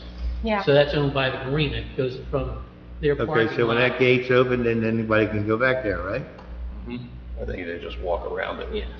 Yeah, they just, It's just a cattle gate. To be continued. It's an Oh, ongoing yeah. plan. Janice? Nothing at this time, thank you. Thank Janice, you. do we have a install date on the panels? No, we're actually going to receive a sample panel that'll, of the color that was chosen. That'll be first, and then as soon as we give the okay, then it's like a 6 to 8 week lead on getting the panels. So we don't have a specific install date at this time. Okay, yeah, let us know when the sample comes in, I guess. Yep, will do. Mhm. For those not following the bouncing ball, the panels we're talking about are sound attenuation panels, so you don't hear this terrible echo in this room. It'll make it easier and better to hear us. All right. Go to the consent agenda. Consent agenda items are considered to be routine and will be enacted with a single motion. Any item requiring discussion will be removed from the consent agenda. All consent agenda items will be reflected in full in the minutes. Does anybody need anything pulled and separately discussed from the consent agenda? No. Nope, I'm good. Mike, you guys good? Yep. All right. On a roll. Resolution 2024-112, Governor's Council on Alcoholism and Drug Abuse, GCADA Grant Fund, Resolution Form 1B Bravo. Resolution 2024-113, Resolution of the Township of Delanco adopting the Emergency Operations Plan of Delanco Township. Resolution 2024-114, authorizing one handicap parking space on Poplar Street for 430A Alpha Poplar Street. Resolution 2024-115, resolution authorizing professional services for 2024 locally funded road program. Resolution 2024-116, resolution authorizing professional services for 2024 NJDOT Municipal Aid Grant Road Program. Resolution 2024-117, resolution authorizing professional services for the 2024 Handicap Ramp Replacement Project, the CDBG Grant Program.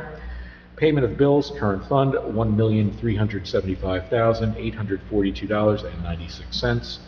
Payroll, $116,835.08. Capital fund, $372,818. The dog fund, $561. The escrow trust, $830. Can I have a motion for approval of the consent agenda? So moved. Second. All right, Carolyn and Mike, roll call, please.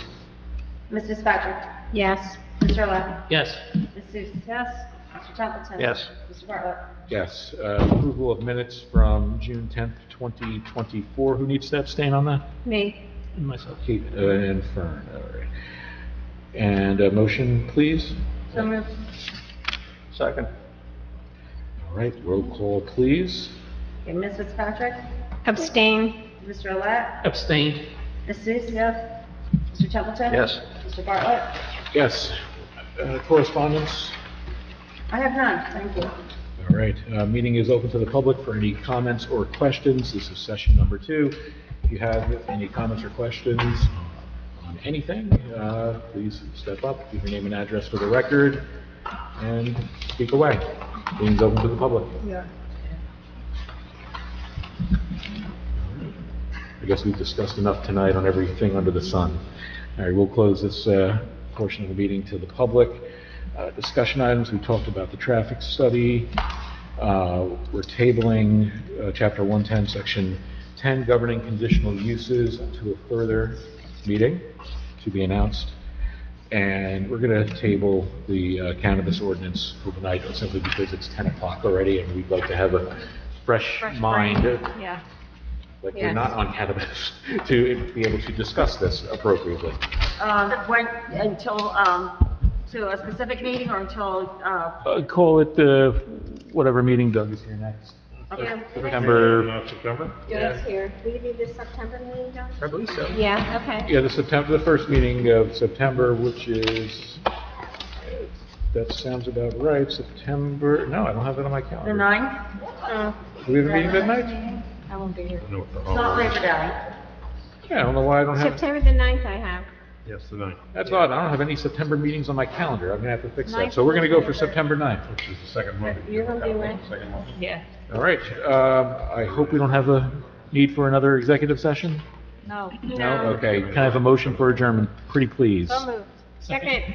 All right, we're gonna call that Carolyn and Fern, and Kate gets the third on that. All in favor? Aye. Aye. Thank you very much for coming out, everyone. The speed limit sign in front of the So school, you who's in go charge in of that? Yeah, we're going up. Yeah, they totally. Yeah, we can call that. It says 99 on it right now.